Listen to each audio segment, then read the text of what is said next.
I will now call to order the Arvada City Council workshop for April 22nd, 2024. Ms. Rush, will you please do the roll call? Mayor Simpson, Mayor Pro Tem Mormon, Here. Councilmember Ambrose, Here. Councilmember Davis, Here. Councilmember Foray, Here. Councilmember Pfeiffer, Here. Councilmember Marriott. Here. Councilmember Pfeiffer. I'd like to make a motion to excuse Mayor Simpson from tonight's workshop. All right, please vote. Oh, I have to open it. Sorry.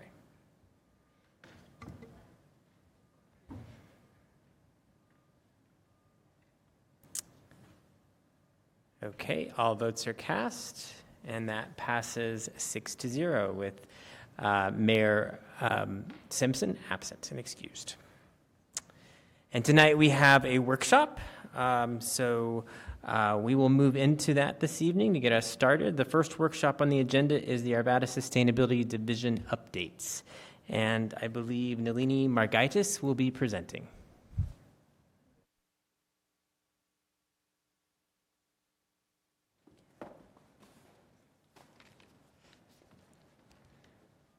Good evening. Thank you, council members. My name is Nalini Margaitis. I'm the Senior Sustainability Coordinator, and I will be reviewing the Sustainability Division updates since the program's inception, which was January of last year. Nalini, can you move your microphone a I little closer? will, yes. This way? Better? Okay, perfect. So, brief overview. First, we're going to look back at 2023 highlights, and we'll proceed to look at 2024 highlights. We'll have a progress update on the Climate Action and Sustainability Plan, and we have Hillary Dobos here with Lotus Consulting and Engineering to present on that. We'll later delve into funding opportunities related specifically to sustainability, as well as communication channels related to sustainability, and end the presentation with ways to get involved, ways for the community and council members and city staff at large to get involved. And you'll notice throughout the presentation that we'll have a theme of education and awareness, so just keep that in mind. As we look back at 2023 highlights, some of the main things that stick out include our partnership with Partners in Energy, where we offered residential audits on home energy audits specifically.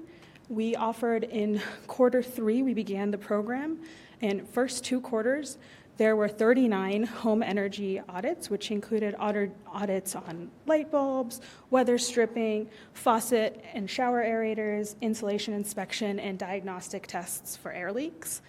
From quarters 3 and 4, we increased that to 351, and so that's an 800% increase. Keeping that high demand in the back of our heads as you'll notice in forward slides. Other highlights include Arvada events and festivals. Most notably in 2023, this included the Winterfest and Arvada Days. We also had a wonderful opportunity to participate in a MRF tour, material recovery facility, which is this facility located here on the right picture. And basically it sorts your recycling. It includes machines and also humans. Humans aren't depicted in this photo. The reason we actually were able to take part in this tour was because it was suggested by a resident, and that resident was a community member of Arvada, was also able to partake in the tour. So we were joined by city staff and also city staff from Denver as well happened to show up. And of course, Arvada Sustainability Advisory Committee is a huge part. They've been instrumental in advocating for this position, for funding of the Climate Action Plan that you'll hear later, and overall advocating for sustainability-related projects. Nalini, we have a question from Councilmember Marriott. Interrupt you while you got this slide up. So you mentioned one of your accomplishments in 2023 was participating in the Partners in Energy program. So as far as I know, that's an XL program. It is an XL. And yeah. so by us, what's required for us to participate in that? Does it cost us anything? Do we just check a box?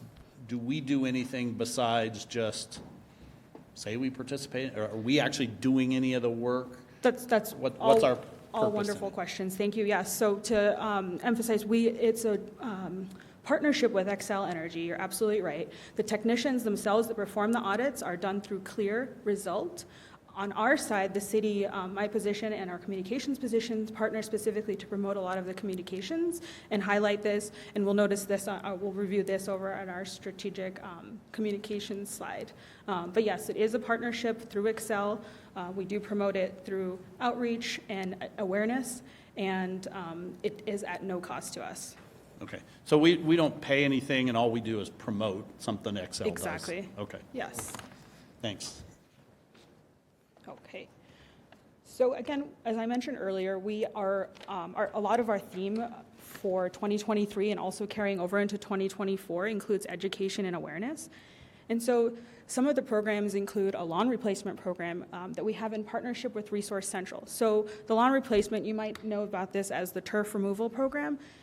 A single turf removal can save up to 6,000 gallons of water. In 2023, we implemented 25 of these programs, saving 150,000 gallons of water. In 2024, we're adding 15 additional to create 40, and we're hoping to save 240,000 gallons of water this way.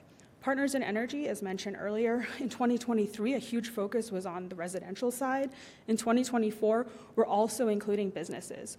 One of these ways is through a business walk in Old Town, which we started last month, and our second walk is going to be this week on Wednesday. The business walk includes a free energy assessment to any small or medium-sized business that's fewer than 50,000 square feet, has no more than 3 franchises in the state of Colorado, and of course is an Xcel Energy customer. And again, this is Clear Result they are the technicians performing this audit, and we're walking around businesses in Old Town for March and April, and then in May, we're going to switch up the location, and that's TBD at this point. Who pays Clear Results? This is a partnership through Xcel So Energy. Excel. Okay. Yes. We have a question from Councilmember Yes. Frey. Yes, thank you. So for the lawn replacement, you said you added 15. Is there a waiting list? What's the demand versus There's how a many? very high demand, Okay. and even the waiting list gets used up pretty quickly, so we'll have to look at expanding that even further in the upcoming years. So the Business Energy Walk is something new this year that we're adding to the residential program. As I mentioned in the previous slide, Arvada Sustainability Advisory Committee has been instrumental. One of the many ways in which they help support is by tabling events. So this photo here is of them tabling the Earth Day event last year. And then they also ended up tabling this year as well, which we don't have an updated photo for. But it was And very similar to that. very though. similar, except it was indoors this time for their booth. And so one of the items that we were able to give out is this energy kit from Xcel. As you can see, it says Xcel on it. And they're LED light bulbs, essentially. It comes with a little bag to store them and an assortment of light bulbs. So we are delivered this in a pallet that includes about 100, as long as we're engaged in this partnership with Partners in Energy. And so Arvada Sustainability Advisory Committee, as well as any city event, is able to basically promote these and give these out at our events. Yes? Yeah, I wanted to ask, you started out with lawn replacement, and I appreciate like the individual homeowners, but I was wondering what the overlap is between like individual lawn replacement and like lawns that the city owns.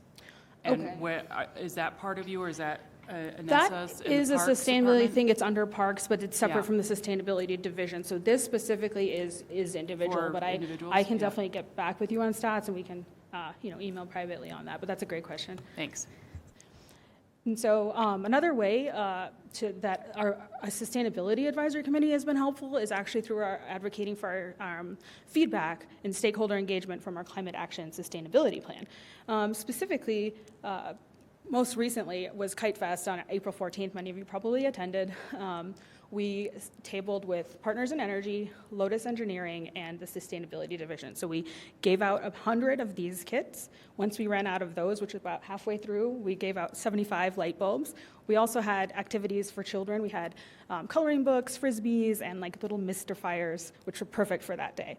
And so with that, we're going to lead into Lotus Sustainability and Engineering, where they'll discuss a little bit more about this event specifically, where they were performing qualitative research, and specifically a question, what does sustainable Arvada look like to you? And on Kite Fest itself, when they asked this question, it was like in a form of a sticky note, and participants were able to place those stickies with their responses. We received 31 responses of varying activities, as well as 26 additional that supported some of the activities that were already listed. And the 3 top activities with the feedback was citywide composting, solar programs, and increase of trash receptacles in our parks. So without further ado, this is Hillary Dobos. She'll be, again, briefing us on the Sustainability and Climate Action Plan.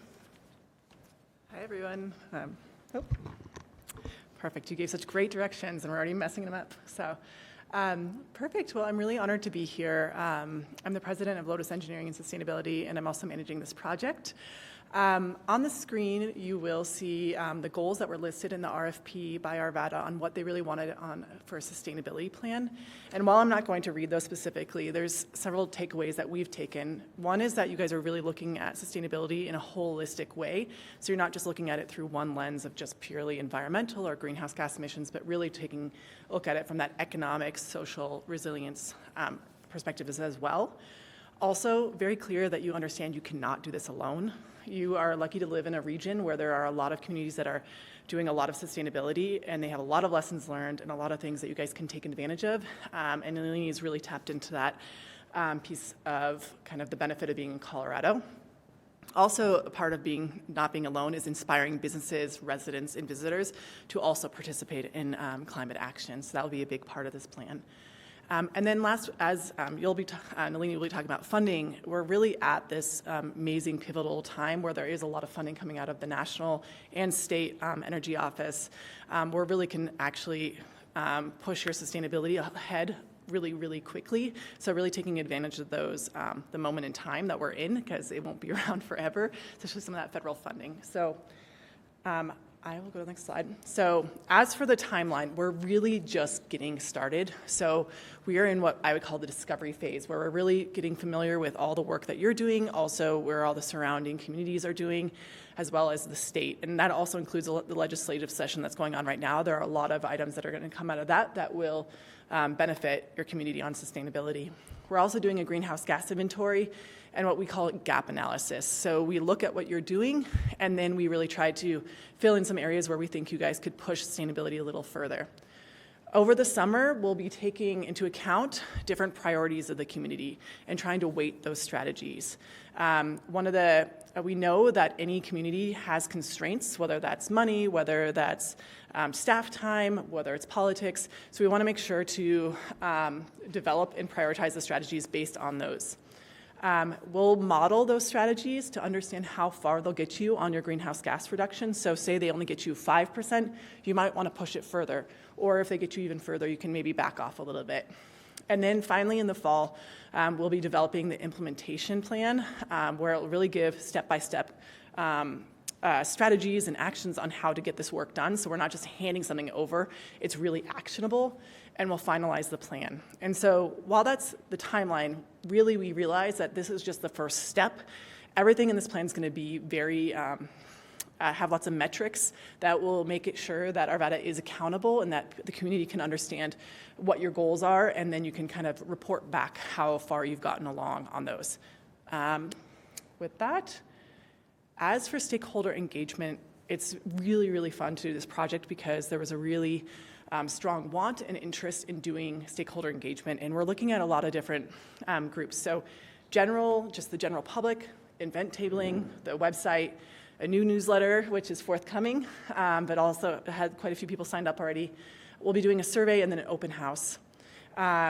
Employee engagement, we've been doing informational interviews and then taking advantage of those weekly email briefs. The ASAC, we're doing work sessions, and we'll be actually coming back here in July to do a work session with you guys, specifically focused on greenhouse gas inventories, to really go into the data so you guys can understand exactly what was measured and where we're going forward with greenhouse gas emissions.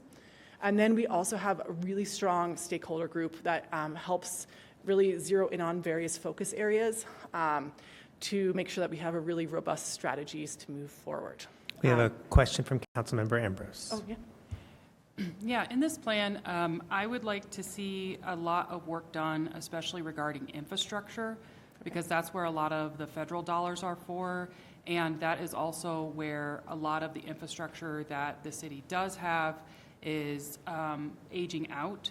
and is also vulnerable to climate disaster and not resilient. And in addition to, like, I hear you talk a lot about greenhouse gas emission, and that is a really important part of a climate action plan, but the other part is the resiliency. And I just want to make sure, because I don't see the word infrastructure anywhere on this, so I just want to make sure like that is a study area of the city to make sure that our infrastructure is resilient for the future and is able to serve our residents if there's a disaster coming or whatever the case may be, and that we have access to federal funds. For sure. Resiliency is incredibly important, and that's going to be a huge part of it. It's not going to just be climate action. I mean, I don't think you can separate those anymore. And so infrastructure has come up already when we've talked to city staff in informational interviews, and I have no doubt that that will also come up during some of the stakeholder engagement. I will also say there's been a really good amount of work done by the city where we have been able to build off of what's already been out there on different studies to really kind of also support that work. And we have a question from Councilmember Marriott. Yeah, so I've got a couple questions. And I tried to ask these back at the time when we were forming an RFP to ask, for a consultant to do help with a sustainability plan. First thing I'd ask is, and maybe this is a question maybe for the city manager, are you guys allowed to tell us how much we're spending on a consultant for the plan? Do we know? And just roughly, it doesn't have to be. Somebody knows. Okay, Can sounds I good. You can get back to me on that. Yes. Let me ask you a couple of specific questions. So, when you're engaged to do this, do the people who hire you ever give you parameters or some guardrails around your plan, or are you allowed to include any and everything you want into a plan? And how do you determine what's in there and what's not? That's a really great question. So parameters is a good way to put it. I put it down kind of as constraints. I was formerly a public sector employee, so I very much understand some of the constraints that also come of what you can get done within a community. And so, no, we work consistently with this. Well, let me say, it depends on the client. Some clients are like, go for it. But with Arvada, it's really going to be a back and forth and a really iterative plan where we're going to make sure that everything that we recommend is realistic and is also something that makes sense for the community. So I don't know if you want to add anything. So how do you know where the limiting factors or principles are then? That would be, I guess, my question. If we haven't given them to you, Great. and you're able to do what you want, and you're going to just check in every now and then and see, are we okay, or are we not okay, or how do you know where to limit yourself? No, that's a great question. So it's not very clear, but that's the strategy prioritization. So usually we identify kind of what are the largest priorities of the community. So that could be like equity, it could be costs, it could be resiliency, and then we put a weight to those based on community feedback. So say the most important thing is resiliency. That we would weight strategies based on how high a percentage you guys would say. So if you're saying like that strategy gets a 40% ranking, or like 40% of the criteria weight is going to be resiliency, then we would weight the strategies by that. Does that make sense? Okay. So where do you get that? Stakeholder engagement. Okay. And the stakeholders are the Sustainability Advisory Committee, outreach you do at events? That's going to be it will be the stakeholders, which include ASEC members and then also members of the community. Okay. So the question then, you have a plan for how do we reach people in the community, and I don't think it's hard to hear from the enthusiasts. There are some people who's, climate change is the number one thing on their mind, and sustainability is their hobby, and they're fully, that's what they do with their spare time. It's not hard to reach those people when you're performing a task like you're doing, but how do you reach the people who are not enthusiasts about it and might even have an alternate point of view? And do you consider that alternate points of view as you go along, or do you get just driven by those who are enthusiasts of what you're doing? Well, you can answer as well, but so obviously people that are really excited on either side, right, are going to speak up the loudest. So some people that are not necessarily as excited about sustainability will also usually be the loudest as well. So we make sure to take that into account. It's not something that's ignored. As for getting out to the general community, we are trying through doing these tabling events, doing open house to get out to the community, but we still also have additional budget to think through different ways to get to those harder to find communities. So, for example, we've used in the past event in a box where we our meeting in box where we send it home with different community members, and they can have people come in and kind of speak freely their mind on what they would like to see as a sustainable Arvada. But it's definitely something that will develop as the plan goes on, since we're just in the start. Okay. And you understand things like, I can't speak for this year's because I didn't go to it, but, last year's Earth Day that you had a picture of, like that was a tough sell that day, a snowy day. But, the participation at those as a fraction of the population of Arvada is statistically none, essentially, rounds down to zero. And when you do events and you have a table set up at a kite festival or any other festival, that you're likely to attract enthusiasts, and you're not so much likely to attract, and maybe you attract those who are most opposed, but the very giant slice of people in the middle, you understand you're probably not so likely to attract them. They're probably not likely to do it, but they may have an opinion as well. So do you have any kind of thing in your strategy to reach a different audience? I mean, it's fine to you want to reach the enthusiasts on both ways, and you want to know what they think, but they're very, very small slices. Mm-hmm. And what gets done is going to apply to everybody. Mm-hmm. And so there ought to be some plan by which you try to reach people who aren't in either of those groups. Yeah, and so it wasn't, to be clear, we were actually not at the Earth Day event.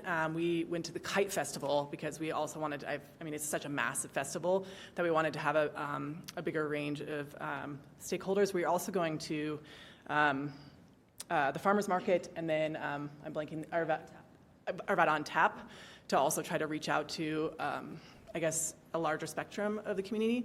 But yeah, I 100% agree. It's something that we will discuss in greater depth. Okay.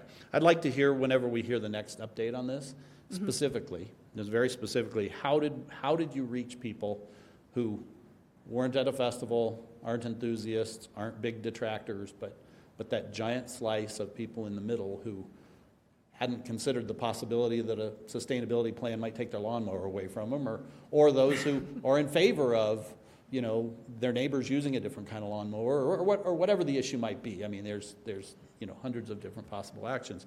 But I want to hear specifically, how did you reach enough of them to be able to make sure that that's a voice that's included in these types of things as well? So just keep that in mind, and next time we hear from you. I forgot to mention one other way that we're considering outreach, which just hasn't been finalized, is you send out that really great community survey every year that goes, that did have this year a couple different sustainability questions, so something that we've also considered as a way to reach a broader network. I'm not sure who it is that puts it out, sorry. City manager's office. Oh, it's the city manager's office, so yeah. Okay. That's another way. But yeah, we'll report back. Councilmember Ambrose. I just wanted to affirm that, there's $369 billion in the Inflation Reduction Act. A lot of it is for infrastructures for cities. And the reason why Arvada can't access any of that money right now is because we don't have a plan like this. Is that correct? That's part of it, yeah. Okay. So I just want to make sure this is the thing that would give us access to federal dollars. Yes. Because, otherwise, a lot of other municipalities are going to get this funding, and we're just going to miss the boat on it. Yeah, no, it's a first step, for sure. So with that, that's a great segue into the next slide, actually is specifically about funding opportunities. Okay, so I'll highlight 4. There's a range from state level to federal level here. Many of you might have heard of the House Bill 1162 that, yes, was passed in 2021, but a lot of the implementation can't occur until this year. This is also known as the Plastic Pollution Reduction Act, and funding is available, and ASAC will actually be recommending to council on how to use this funding around Q1 of 25. Another opportunity is a technical grant. So it's not monetary assistance, it's strictly technical, and it's with the Front Range Waste Diversion Technical Assistance Provider. We were awarded this, and we just received the MOU from them this month with an expected project beginning date later this spring. Our project specifically is going to be a zero waste plan. Two federal opportunities are very important to mention at this point, one through the EPA and one through the Department of Energy. The Climate Pollution Reduction Grant, which is through the EPA, Arvada is part of this Dr. Cog, who is submitting on behalf of Arvada. And so Arvada is a stakeholder in this, has been meeting once a month for the last year and a half to review this, and submitted the Priority Climate Action Plan, which is part 1 of the application in April. We're expected to hear back this July. Part 2 is not due until next August, but as you all know, that's going to creep up faster than we all realize. And so that's, again, through Dr. Cog, Arvada as a stakeholder. And so we, if awarded, would get the funds all as a whole, and it would have to be dispersed among the municipalities. The last one I'd like to review is the Energy Efficiency and Conservation Block Grant. This is, again, a federal level opportunity that is provided for any municipality exceeding 35,000 people, and it's based appropriate to your population. It's due next week. Because of that high demand from that residential energy audit program I mentioned earlier, we're hoping to expand that program through this grant. So that's what we're applying for. Can I, before you switch Yep. slides, can I just ask a follow-up question? Do any of these grant opportunities or any others require that we match?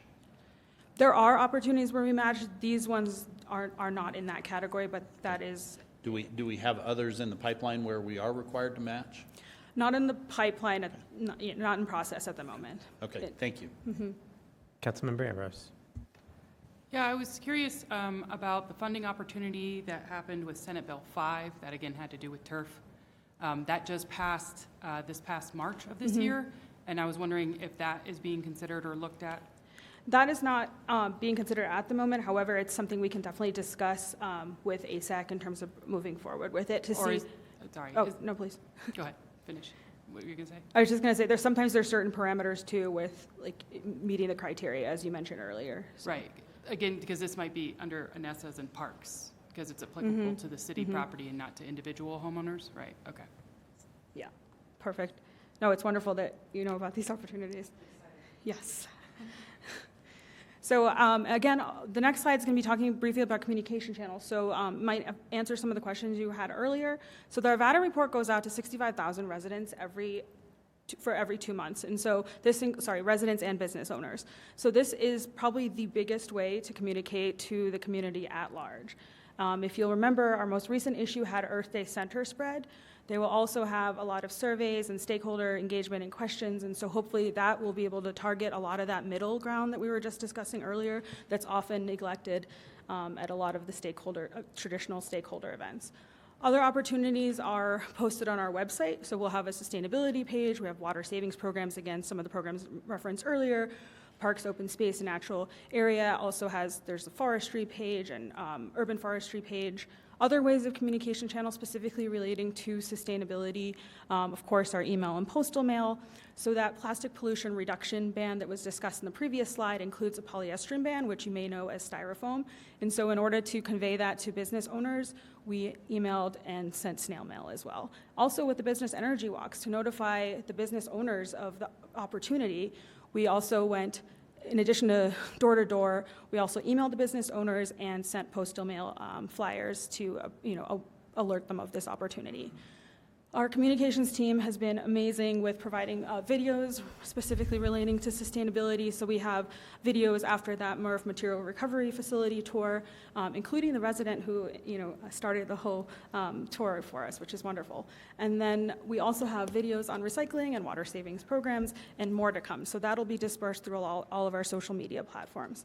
And finally, of course, there's direct engagement. So direct engagement through a lot of the stakeholder engagement activities that Hillary mentioned, and a huge part of our Climate Action Sustainability Plan. For the website right now, our Climate Action Sustainability Plan updates are going to be posted to arvadaco.gov/climate action. And so if there's any qualitative surveys or any sort of data, any updates, you name it, it's going to be on there. And of course, the final plan will be on there Councilmember Davis has a question. Oh, yes. Yes. I see on this list that you have residential and business recycling water savings. Could you speak a little more on that? I do know that there is a bill being proposed for recycling. That bill does not put the onus on the state, it puts the onus on the local water provider. So that seems like it would be, the onus would be on Denver for part of Arvada, and then Arvada for the balance of Arvada and any other water provider who provides water within the city. And and there's also a concern about when you're recycling water like this, that we would be, when we are billed by Metro Wastewater Recovery, Metro Water Recovery, they base it on strength. And if we're taking water out of the system, then the strength is higher and the bill could possibly be higher. So that is a concern of mine as well. Just in terms of recycling water, there's always cross-connection issues that I worry about as well. And so then we would be, it would be a whole health issue.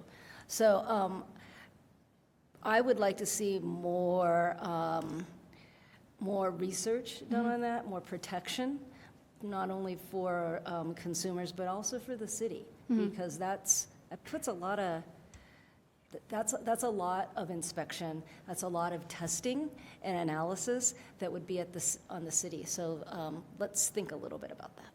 Thank you.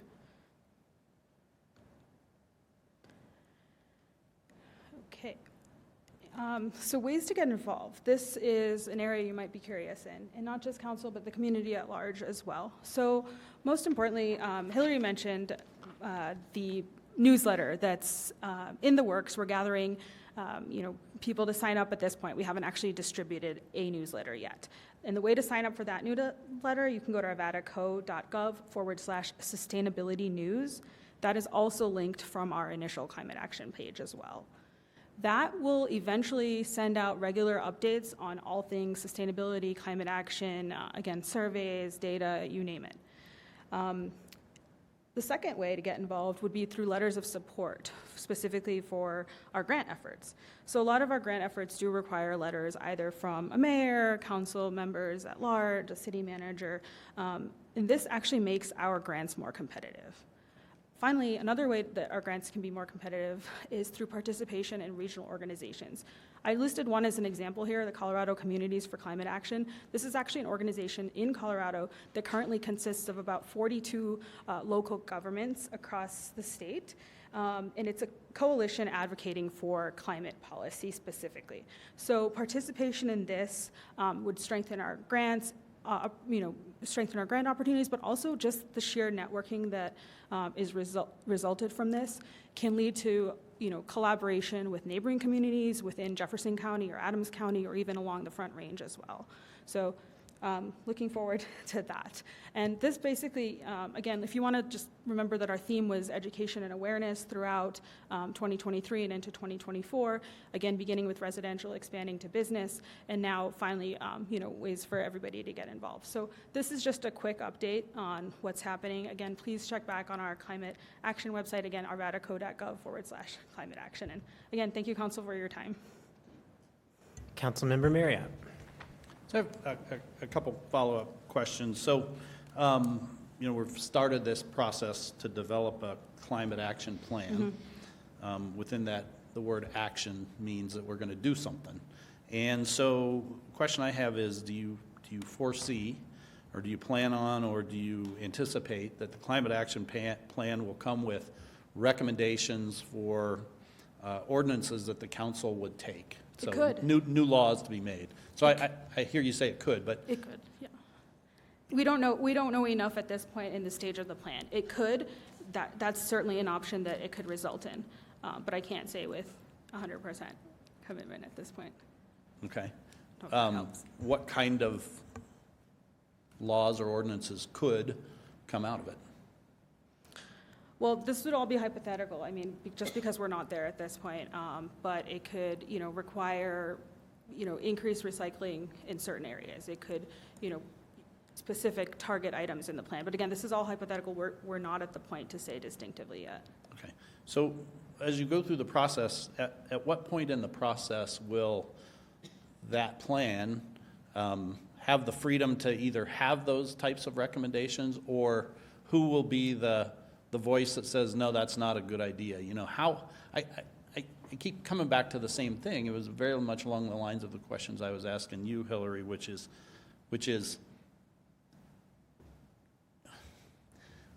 where are the guardrails? Where are the limitations? Where are the, as you mentioned, you know, where are the ability to do this stuff come? Because it seems to me that you either create a plan like some places have created that, you know, try to mandate a certain percentage of electric car sales by a certain date or whatever, things that they have no control over that are wild misses on the reality of things.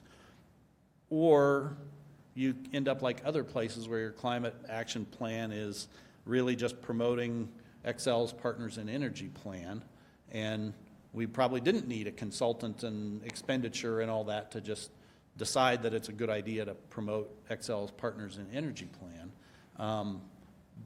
But who's the sounding board? Who's the board of directors? Who's the voice that places limitations on the plan? Or does it come to us a number of times along the way where we can be that body?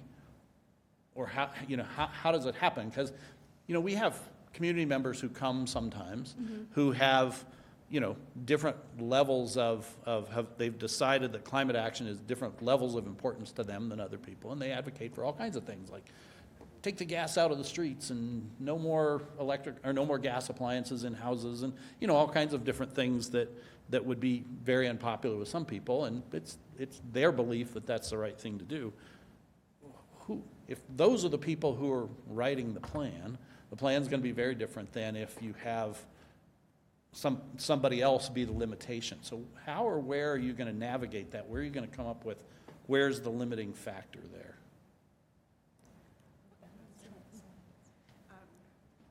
So I would first say that every plan that we create is completely unique to the community. So we're taking that completely into account. So we work in a lot of different communities where we can't even say global warming or greenhouse gas emissions, and we ensure that the plan is unique and specific to them, because otherwise it will not be implemented. And the whole point is that climate action is being done, whether that is something that's being incredibly aggressive or if that's just taking steps or finding a way to get funding that ensures that your infrastructure is resilient.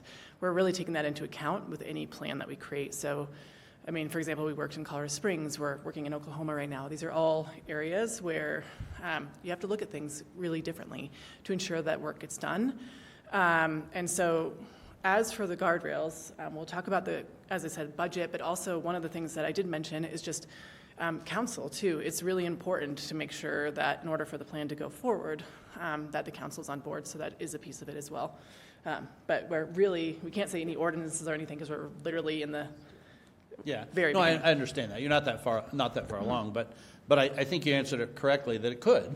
It's possible that some of the recommendations that come in a climate action plan are that we ban something or we mandate something or we require something or, you know, whatever. But those are possibilities. It's also possibilities that those won't be in there. But if we don't see it again at the council level until it's done, who would be the ones who would decide what's in there? Now, if you're saying that, you know, as we develop this plan, our plan is to check back in with you. You know, you had a slide that showed your process, you know, where we are and where you are in the process.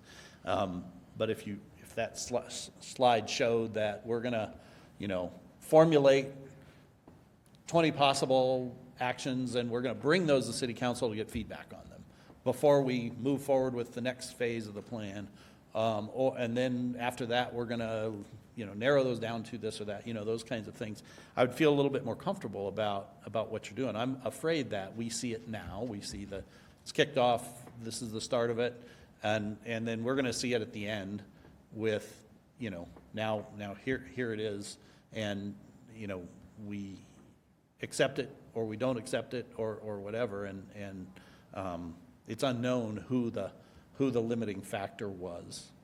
So that's just my comment. Okay. Councilmember Davis. Thank you, Mayor Pro Tem. Have you considered lessons learned by other agencies?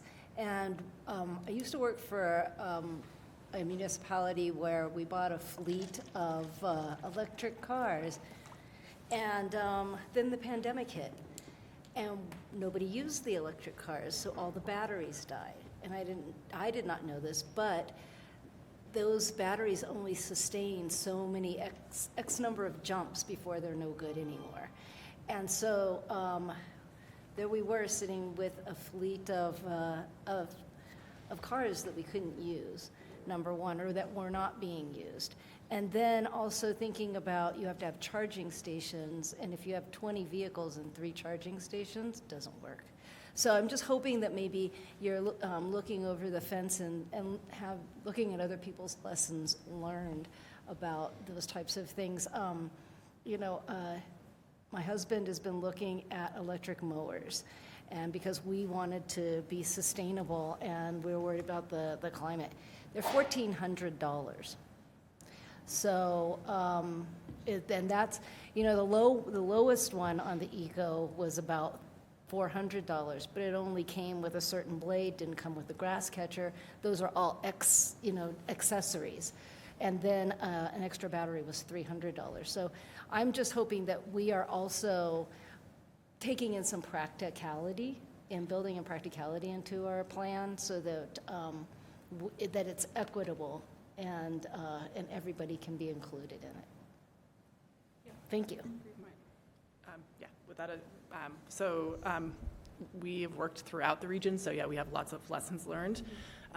We also are very much, we work with the Energy Office basically all the time, and so we are also very aware of any sort of upcoming policies or legislation that you will be seeing out of the state that kind of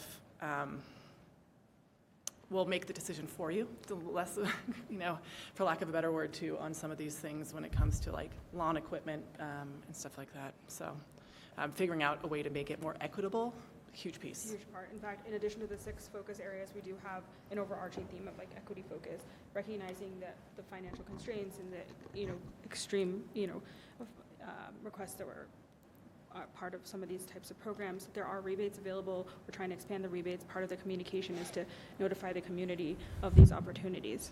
Mm-hmm. All right, well, I'll just add before we close out, I really appreciate the work that you put into this thus far.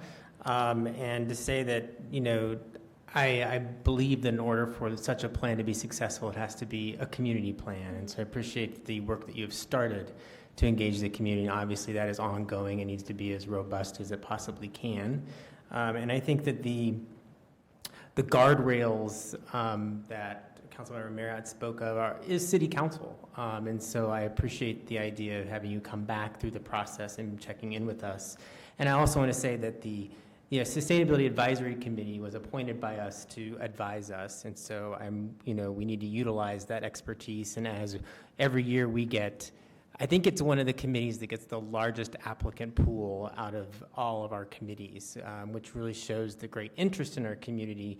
And also it's amazing the breadth of expertise that we get that apply to that committee. So, scientists, engineers are applying to that committee. And so I think we need to rely on that process as well to be part of our process. And I just wanted to conclude by saying I appreciate the fact that, other communities have gone through this process. There's a lot to learn, and it's important for us to be competitive when we look to the future, economically in particular, that we are looking at what those other communities are doing and what the economic benefits they're getting from that we want to make sure we're competing with as well through this process. So thank you for your time. Councilmember Marriott. Yeah, thank you. I just wanted to follow up with the question I had asked earlier. Did we have an answer to that, or do you want to provide it to us later? I'll put it in the weekly. Okay, thank you. Thank you. So with that, we will move on to our second workshop of the evening, which is the draft 2024 to 2030 Council Strategic Plan, starting with City Manager Lori Gillis. Mayor Pro Tem Mormon, members of council, thank you for the opportunity to present your draft strategic plan. As you recall, we started this process early in 2024. Your retreat was on February 9th. And since that time, city leadership team has worked to clarify and build on the vision that we heard from you on that day. The plan does reflect what we heard from you, and we're here for feedback and clarification. As Elizabeth Blythe and I will be presenting most of the material, I asked our city team to come and introduce themselves. I recognize that you know most of the members of the city team and their role, but I think it's important as we're presenting to the community for them to know who is here, and these are the owners of the work. And yes, I'm torturing them by having them do this. Don Wick, Deputy City Manager. Hi, good evening. Linda Haley, Deputy City Manager. Good evening, Council. Brian Archer, Finance Director, and I'm a member of the Organizational and Service Effectiveness Group. Good evening, Katie Kurtz, Presiding Judge.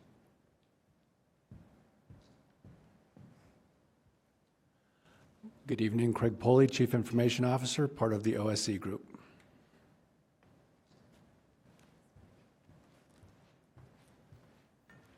Good evening, Gabriella Baumer, Director of Human Resources and part of the Organizational and Service Effectiveness Group.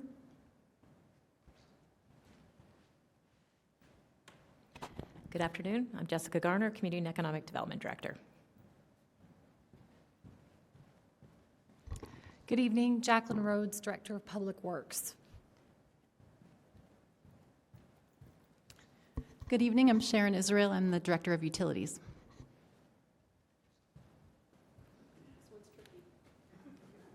Good evening, Ed Brady, Chief of Police. Good evening, Council. Rachel Morris, City Attorney. I'm also part of the OSC Group. Rachel Kuro-Iwa, Director of Communications and Engagement.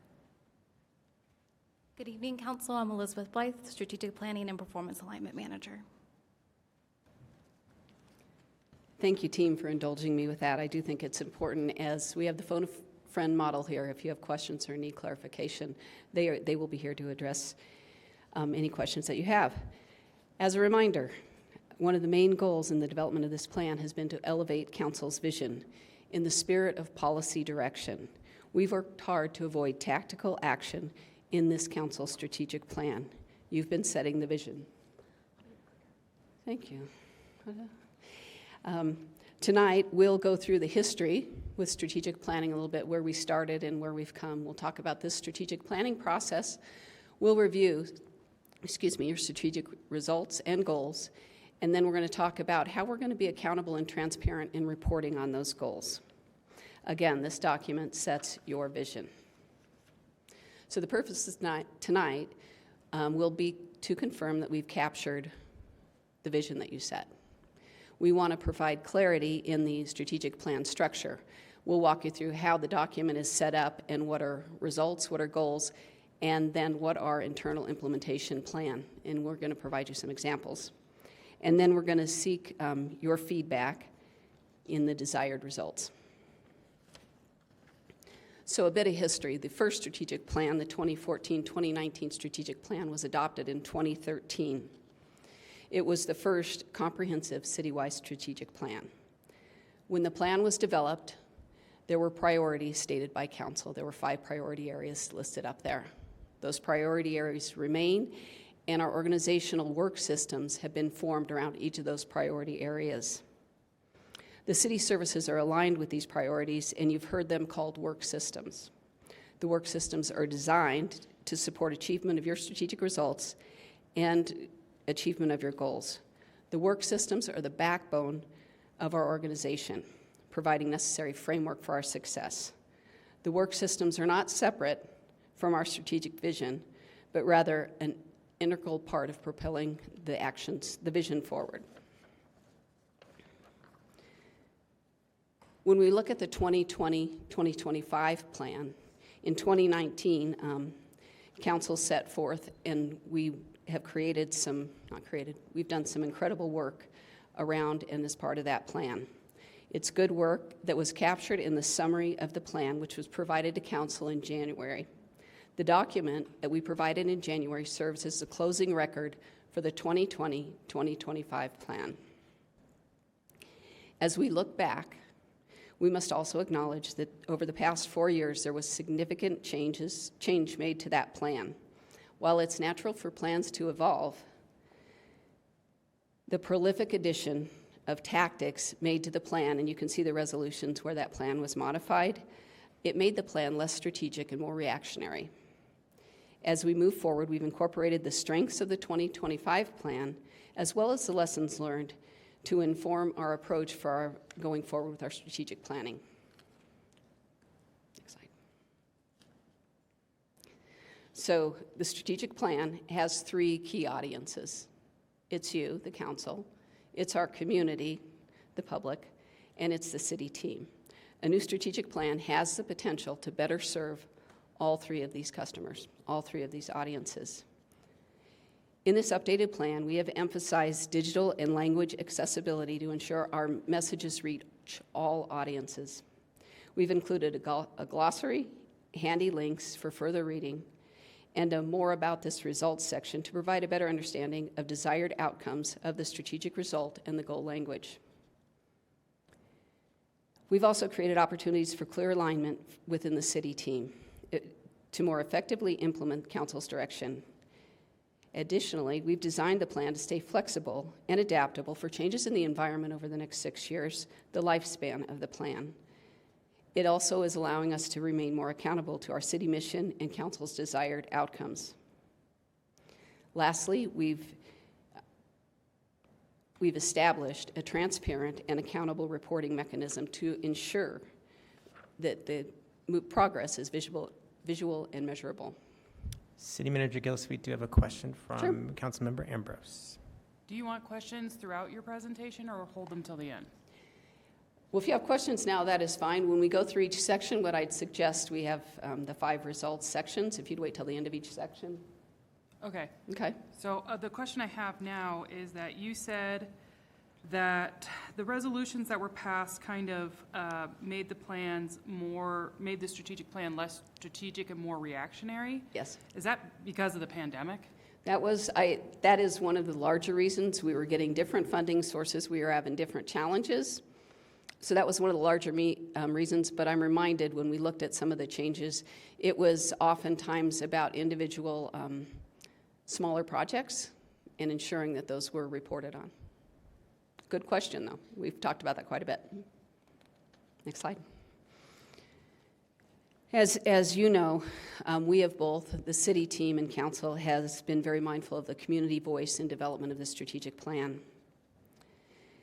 We've used the findings of the community survey to inform you've used it to inform your strategic planning. Residents' perspectives help direct focus on opportunities to maintain and improve service levels. Key findings of the 2023 community survey are listed in the left column. I'm not going to read them all, but I just want to emphasize a few. 90% of our residents feel safe in their neighborhoods. Parks and open space, our satisfaction is very high.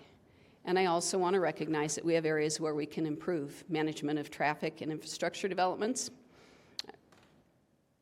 are also an area where we can do better. Homeless and affordable housing were also priorities lifted in the community survey results, elevated.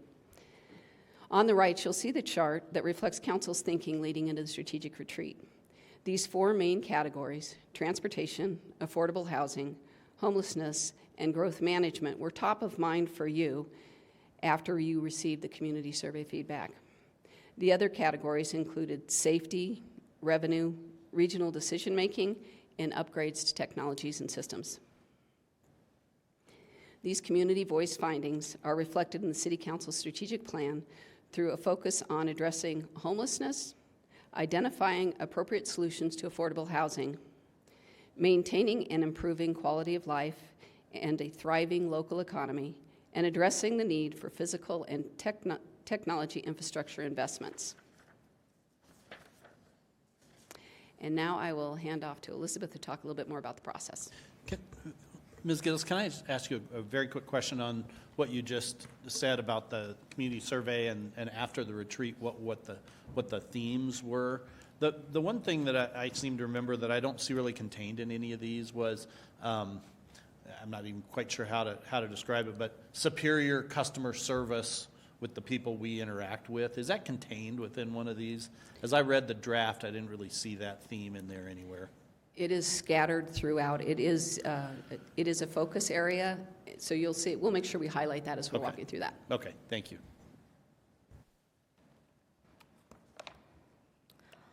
Alrighty, so we've been on quite a journey to get to where we are today. Starting with those key pieces of information you received leading into the City Council Strategic Retreat on the 9th.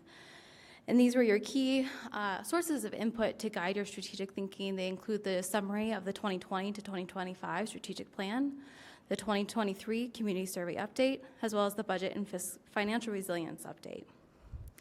With this information in mind, you all held your strategic retreat, and we first asked you to brainstorm, wouldn't it be fantastic if the city of Arvada achieved blank, was able to do blank, right? And then you took that list and we challenged you, now just pick one.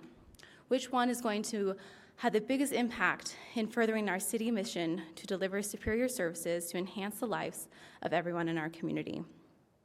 And through that process, at the end of the day, Council had 4 major themes that you can see here listed at the bottom, as well as other key pieces of information, including your descriptions of what success would look like for these results.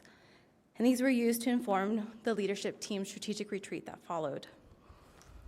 The key takeaway that came from the leadership team's strategic retreat was the separation of housing and homelessness.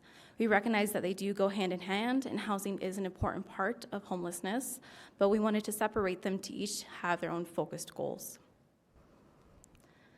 Following this retreat, we actually engaged with our middle management team, and this was a really unique moment that I'm very proud of in this process.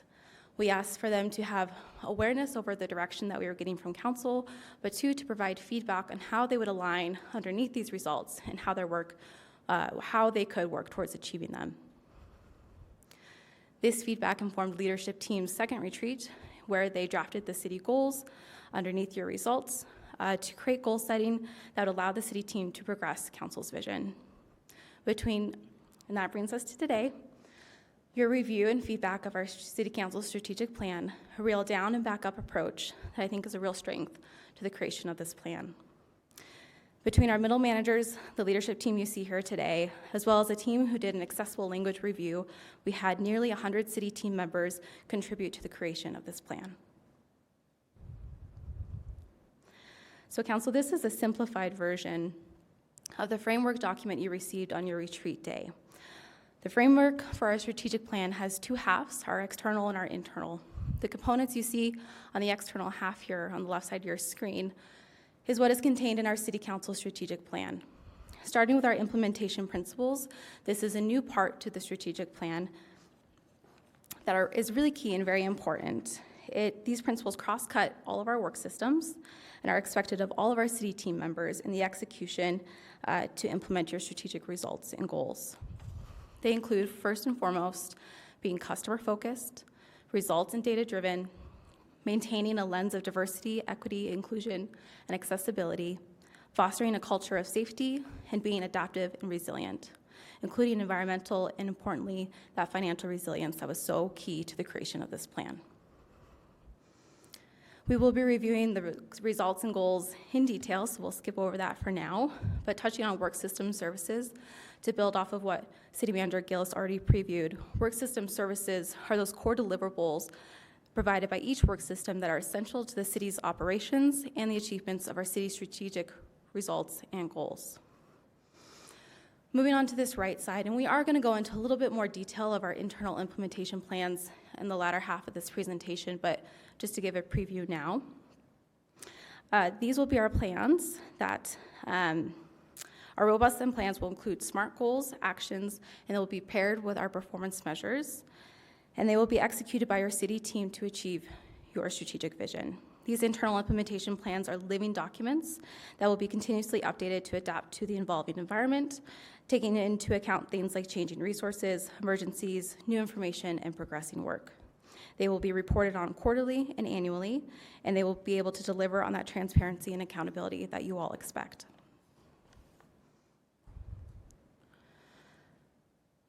We had 5 key points for leadership team as we were in the goal-setting process. And first and foremost, it was maintaining council voice, reflecting what we heard from you, City Council, during our strategic retreat. And this is what we are asking you to help us with today to ensure that we have delivered upon that. Secondly, creating organization-wide goals concentrated on, so our whole organization concentrated on each result, focusing on our one team. This allows for the collaboration across work systems instead of setting goals inside of our silos. For example, providing resources and services to our unhoused community is not just the responsibility of our core team, nor the responsibility of our safe community work system. As one team, we have the responsibility to support this work, and goal setting with this in mind allows us to do that. We kept the goals focused on a desire to be outcome-driven and rooted in the community voice. And it was important that time and time again throughout the process, we returned to our mission statement, which was our guiding star in this process. Lastly, the goals were crafted with the acknowledgement that they must be completed in conjunction with work system services. For example, we must continue to hire and retain exceptional workforce. We must pave our streets, provide clean drinking water straight from the tap, plow the snow, and so much more. We must keep the lights on while we continue the great work set forth in this plan. Okay, so this is just for demonstration purposes. I'm not asking you to read this slide. This is a screenshot of our City Council strategic plan, if you are following along, in the copy that you were given in your council packet. And for anyone in the audience who would also like to follow along, there's a QR code that you can scan, and it will bring you to the draft strategic plan. In this next section, we're going to walk through the results, which you'll see in that blue banner, as well as the subsequent goals for each of those results. As a reminder, these results are not listed in any priority order. They're listed alphabetically, and the numbering is also just for reference. It does not indicate a priority order. At the end of each results section is when we'll provide an example of what that implementation SMART goal is going to look like. Those SMART goals are not complete. They are not an exhaustive list. They're a draft for our current state, which we will grow after this meeting tonight. And so with that, we'll start with homelessness. For the past decade, the city has seen a significant increase in unhoused individuals in our community. For several years in a row now, our community has elevated homelessness as a top concern in the community survey.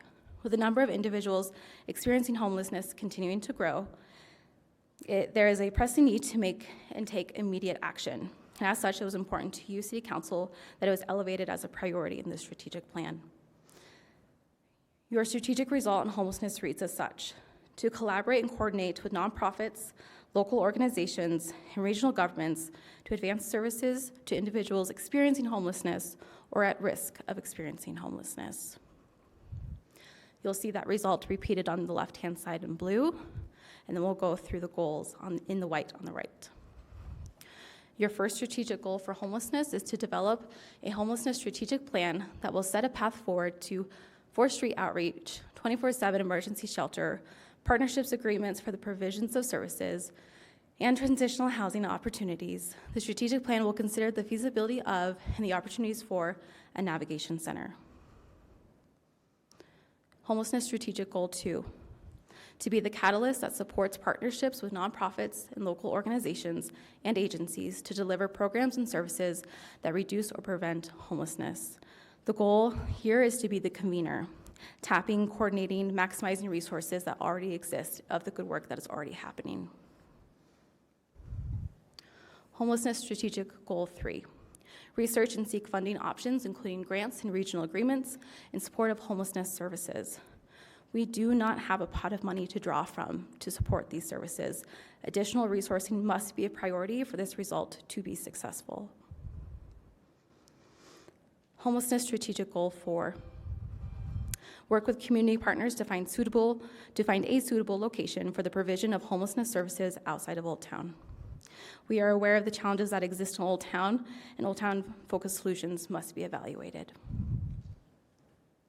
Homelessness strategic goal 5, support access to public information about homelessness and community solutions to foster understanding and empathy while empowering individuals and organizations to contribute to sustainable solutions. We have an incredible community here in Arvada with many residents who are eager to be an active part of the solution. Homelessness Strategic Goal 6, provide outreach and resources to those in need while enforcing laws and ordinances to create a safe community for all to enjoy. We are already doing really good work here, and having it elevated in our plan elevates its importance and allows us to align resourcing to support it. And lastly, Strategic Goal 7 for homelessness. Enhance the city's capacity to continue providing resources by implementing strategies that prioritize public health and safety, thereby minimizing the risk for community members and the city. As you heard, one of our implementation principles is upholding a culture of safety, and you can see that echoed here in this goal. So that is the summary of the goals under homelessness. And now this is the example of what a SMART goal in our internal implementation plan might look like. We are asking that SMART goals in our internal implementation plans are aligned back to the strategic plan. And so for this example, this goal is aligned to homelessness strategic goal 3. Our internal implementation goal example is that by a certain date, the finance department will designate a team for all departments delivering homelessness-related services. They will be responsible for facilitating access to additional resources, including grants, federal funding, fees, etc., by providing comprehensive tools and guidance. Progress will be measured through the number of new funding sources applied for, and by each department, and their adherence to their bi-monthly meeting cadence. So this is that example of that SMART goal for homelessness strategic goal 3. Are there any questions on this result? Councilmember Marriott. Yeah, I have a question about this. So I get the goal, and I'm fine with the goal. Once you get to fine with the strategic result, and then there's a series of goals underneath it, and then there's implementation. But like, for instance, this one,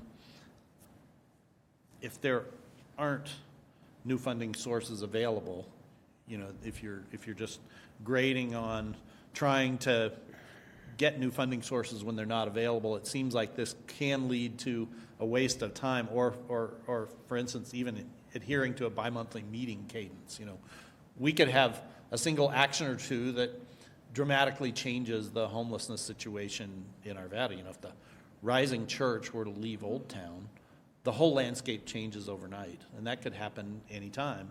And it would seem that within these, I guess you guys retain the flexibility to modify these as you go along. Where you say, well, we no longer need to meet bi-monthly, we can do that. Or should this plan stay much more general than that, so that there's not kind of a prescribed, I worry about tying up the staff and the team into things like this instead of the day-to-day, which is the stuff most citizens see. Yeah, thank you, Councilmember, for the question. I think that beautifully articulates the reason why we've brought these goals into our internal implementation plans is for that flexibility, that when we find that this is no longer a suitable goal to meet your results, that we can pivot from there, and that we do not want to waste staff time. Okay. Yeah, All right, thank you. Councilmember Frey. Well, just on that same funding note, we talked about looking at grants and some sort of funding option, but perhaps expanding that to reoccurring so we have a stable funding source as part of our goals would be helpful as we start developing longer term plans. Having reoccurring rather than looking for grants when they come would be a little more helpful, I think. Yeah, thank you. Councilmember Pfeiffer. Okay, I'm going to go back just a little bit because when I look at your actual plan and the presentation and hearing you, what I always get lost with this is the golden thread. You guys should always remember I asked for the golden thread. See, so there's different levels of this. Like here so here you have an internal implementation plan goal by date. I've seen these before, and they're usually linked back to a priority area or work system service goal. But that doesn't always point back to the main strategic goal, but then you have a SMART goal mixed in here or something. So this is where I get confused, where I feel like you're not hearing our strategic. I'm not saying it's happening, but I get confused if you're really achieving what we're asking. Because by the time it starts here, and by the time it goes through all of those layers of goals and results and so forth, I don't see the golden thread except that somebody refers back to a code. So what I would ask is that everything has a linkage back to what it's achieving. And I wouldn't change this. If this is a goal that's been presented to us, only we should be able to tell you should remove it or not.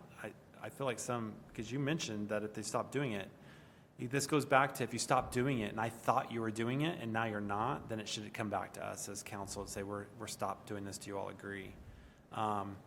So I just want to be clear on that part because I've seen that happen before and I just feel like that was done not with council up here, that was done in the back room. So those are kind of the feedback. So I was a little lost. I want you to go back and tell me, so going back to the structure, what's the hierarchy of the structure? So you have the strategic goal, which you actually have it, leadership has changed what we put as the goal, but you just rebucketized it, right? Because if you go back to the timeline, right here. So city council retreat, we had 4 themes. Leadership retreat changed the themes a little bit because I see customer service drop is not listed in there. Even though you mention it somewhere, it's not in where our theme was. And then how does it go from your 5 results that leadership came up with from ours to get to, is it the goal, then the priority area, then the SMART goal? Yeah, I can elaborate on that. Okay. Okay. So yes, we did, the only change we made was the separation of housing and homelessness. Other than that, we tried to stay very true to the council language that we heard at the retreat. And physical and technological systems, I promise there's going to be quite a bit of customer service, and we can talk about that when we get there. So those 5 results are our council results, and we'll call that Tier 1. Tier 2, external, are city council strategic goals. And I'm going to pivot to this next slide. Implementation principles, this is what we expect of our city team to execute the plan. Your city council strategic results, your city council strategic goals, and our work system services. This is what is within the external facing city council strategic plan. And this is all supposed to be within council's voice and meeting council's direction that we heard in your city council strategic retreat. That SMART goal example that we just read, we're now moving that into an internal plan. If you compare this to our previous plan, Councilmember Pfeiffer, that would have been a milestone. And we've moved that internally just so we can have a little bit more of that flexibility, not to lose sight of it. But to Councilmember Marriott's point, if there was a new funding source that completely changed that goal, that would allow us to be more adaptive and resilient, ensuring that we're still achieving the end result, but changing how our city team takes actions, honoring your direction as to what do we need to achieve, and allowing City Manager Gillis to lead how we are going to achieve it. So that's the structure, that external versus internal. Does that provide a little bit of clarity? I still would like to know how they're all linked. Because when you get all the way down, it's kind of like, I've looked at some of the SMART goals in the past, and I don't even know how they even connect back to our strategic goal, but somebody created one and somehow linked it to some idea we had. And said it's now a SMART goal. And it really, actually, honestly, it wasn't. And so I would like to see the golden thread all the way through. Yes. And every point, I need to be able to say, when I see that SMART goal, I should know it all the way back to the theme that the council has pointed. So I want to see, it says housing from the council. I want to see the priority area and the work system it's associated to. So if you're using VCN1, VCN2, or whatever the case is, all the way down. And we don't see that linkage all the time. Yes, thank you, Councilmember, for reminding me that was the other part of your question. That is our intent. That will be in our internal implementation plans that you will see in that quarterly and annual reporting cadence, and that will be a part of the annual summary not only to you, but to our community as an appendix to this strategic plan. It will be there. And then when I pull up the actual plan itself, it's not clear that it says that. That's where I think I'm looking at the plan while I've been hearing your presentation. The plan itself, to me, does not lend to that. To the golden thread? Yes, to the golden thread. It doesn't show the hierarchical setup and how you kind of walk through it a little bit, but it doesn't get down into, well, it won't get to the SMART goals just yet, but I don't see the linkage getting all the way through. Okay. So that might be an area. An area for improvement. Thank you. And I'm assuming that, to build off of that, that you've got one example of a SMART goal in each area. I'm assuming by the time the plan is done and comes back to council for our approval, you're going to have all of that fleshed out, correct?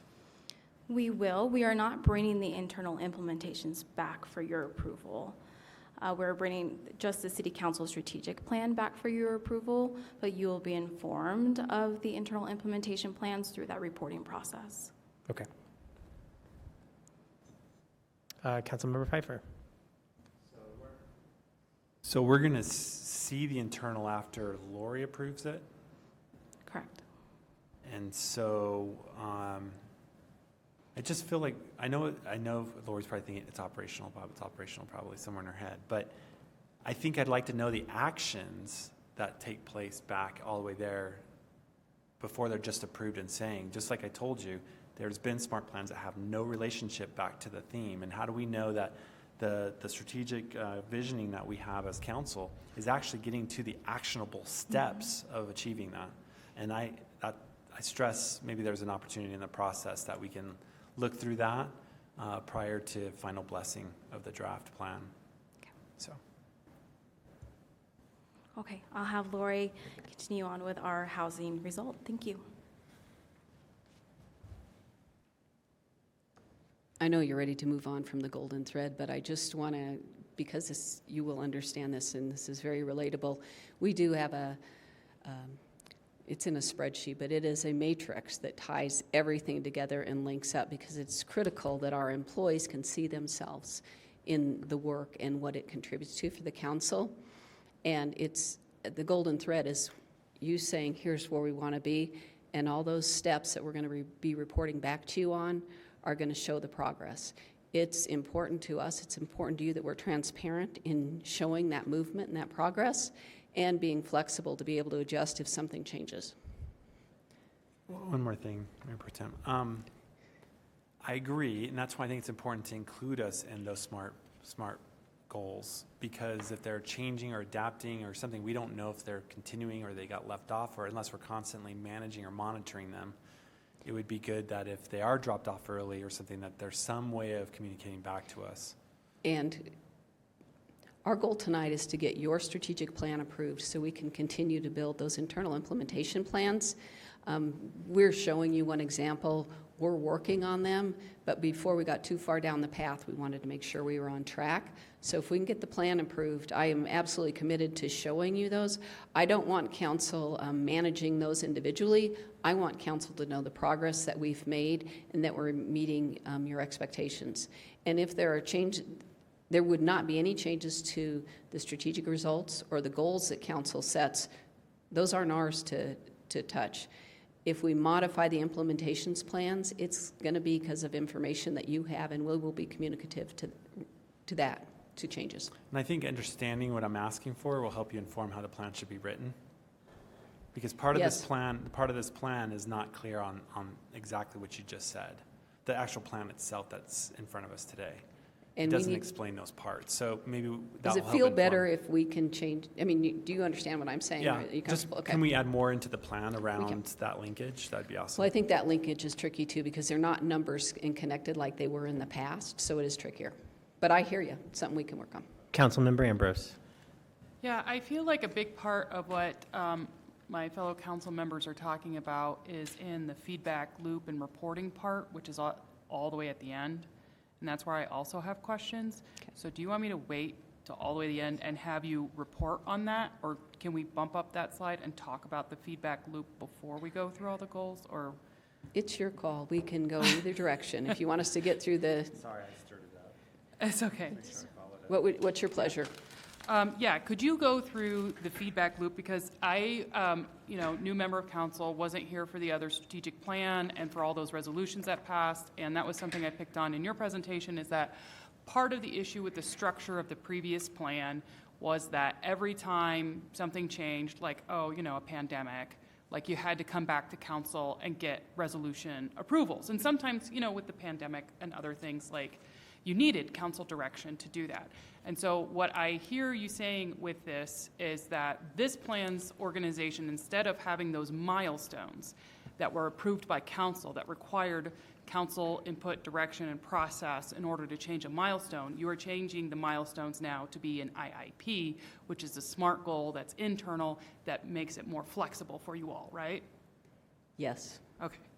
I don't know if anybody else followed me, but that's, and I appreciate that direction because I do want the city to have like more flexibility and not be gummed up by bureaucracy of we have to wait, you know, because you have to post notice, it's 4 weeks, you have to educate council, you have, you know, so it could be you're waiting around 3 or 4 months when you just needed to say, those monies aren't there anymore, and so we can't do that, right? So I feel like that's part of the issues that you're solving. And so I really appreciate that, and I'm supportive of it. But I do think it is a major change from how the strategic plan does last time. So I appreciate this session to help advise us. And so, but the thing about is when the city has more flexibility, I feel like then there needs to be more another way for the communication to happen that isn't necessarily like a city council meeting where we vote on it to pass a resolution to change this milestone. But that's what I'm curious about is what is that increased communication looking like? Because on this feedback loop, I feel like an annual report to us about how the strategic plan is being served by the internal SMART goals is not often enough. We agree. Yeah, so I would love to hear more about that because I think that'll address a lot of the issues that we're talking about. Okay. The reporting, this is great because we're jumping back and forth. The report, no, it's perfect. But I think it will help with the other presentations. So the feedback and reporting structure is responsive to the fiscal policy. So there are requirements in that fiscal policy that we have to meet, and it has to do with quarterly financial reports with performance measures. So those performance measures are one piece that is showing council progress. It's showing our accountability to what we're accomplishing. Our periodic updates that are going to come to council will be an opportunity for us to demonstrate the progress in achieving your vision. So that's not annual. You get financial reports that have performance measures, and we'll have other reports on progress. So let's use our new council business forum on navigation center and steps that are taken there. You're going to be receiving information about progress. There will likely be internal implementation plans tied to that. They're not complete, so I don't want to say specifically what's in there. It provides an opportunity to seek clarification. So when we're presenting this information, and can I use quarterly right now because there'll probably be things that have to come in on a different cadence depending on what the action is. It will be an opportunity for get additional clarification from council if it's needed. Through the feedback and reporting process, we'll continue to calibrate our goal setting and our performance tracking. So as we're bringing this information, and I don't anticipate this would happen, but wow, I wasn't a council member. Wow, I wasn't expecting that. I thought you would be here, but you're only here, or you're already here, but it should be more. We can have those discussions to ensure that we're aligned with the vision that you set. Things will come into play that you may be thinking about your vision differently. We see that, and we want to be able to adjust to that. Performance-based budgeting is our process that aligns the allocation of resources to the City Council strategic plan. So you're going to see that come through when we do our budget process. Let me see. The quarterly financial reports include performance information. This is a section of the report that will be revamped to include relevant goals and performance measures. So again, with the quarterly financial report, you're going to see here's where the dollars are going and here's where we're at. We may have conversations about we're that far along in our spending, but we're only this far, or we're already this far and we've only spent this much. We'll have those conversations. And then quarterly check-ins with the department heads and the directors will be a chance to check in on progress of those goals and calibration of those goals. So we may not be here monthly or quarterly on some things, but I will be meeting with the department heads to talk about that. And then the annual report is really that check-in, oh, here's where we're at now at the end of the year, so we can have that conversation as far as where it's going. But we will be going through council meetings, quarterly financial reports. We'll have internal conversations quarterly. The truth is we couldn't do something like that monthly. That's why we have this team. That's why we have our managers and supervisors to be monitoring where they're at with those individual internal implementation plans. And then we'll be back with a strategic planning report annually as well. Does that help?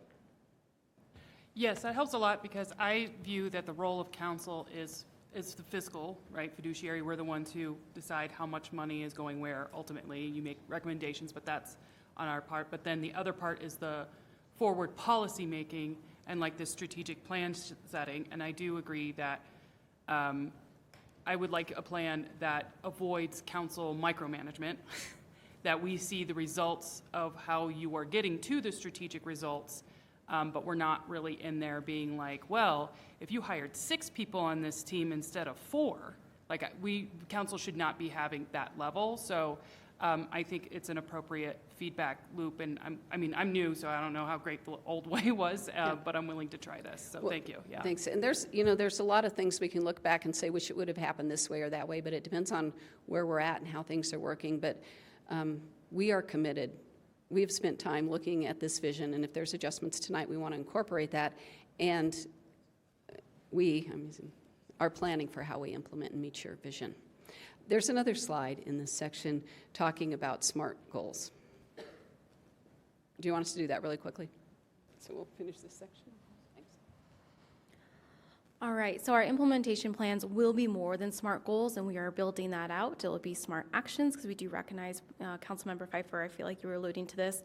Sometimes those SMART goals aren't really as smart as we would like them to be, so giving room for that as well, both long-term, midterm, and short-term annual goals. We're going to build out a pretty robust reporting and accountability tool for us internally, but just to really focus in on the SMART goal part of our internal implementation plans.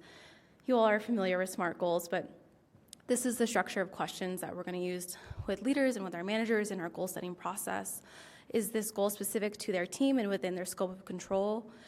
Can they measure it with a performance measure or a leading indicator? Can your department reasonably achieve this result while maintaining those service levels, while maintaining those work system services? And if the answer is no, then we do need to have the tough conversations about trade-offs. What are we going to stop doing to continue to support the strategic result? Is it relevant, and does it progress the City Council strategic plan? It must be tied to a result, goal, or work system service in the plan. And then that time frame that I just touched on, it can be long-term, midterm, but we do need to have that annual check-in. The goal is that we do create that annual report that will be attached to our strategic plan for that check-in with the community as well as you. Are there any questions on this? Okay. Are we ready to move back to housing? Okay. Thank you so much. We truly appreciate the interest and the thought, because we put a lot of time into it, but none of that will matter if we're not meeting what your needs are. So, housing. You've heard a lot about housing lately. Arvada's existing housing stock primarily consists of single-family homes, with 75% of households owning their own home. Buying a home is increasingly out of reach for those on fixed, low, or moderate income households. Over half Arvada's renters are cost-burdened, spending 30% or more of their gross income on housing. That's the why behind this result that you put into the plan. So the housing strategic result is improve access to diverse, safe, and affordable housing options and programs, providing residents with opportunities to obtain housing that meets their needs in all phases of life. Councilmember Marriott. Yeah, thank you. I had read that earlier, and I would love to make a suggestion to you of potentially rewording that, just rewriting it. I think I can read that to say that one of the council's goals is to spend the city budget on subsidizing people's housing, and I don't think that was the goal of council. So I would write that maybe in a different way. I think, the council's strategic results to make sure that the housing stock in Arvada is diverse. That's something we do have control over through our land development code and our approval process of development. Safe, obviously we have control over that.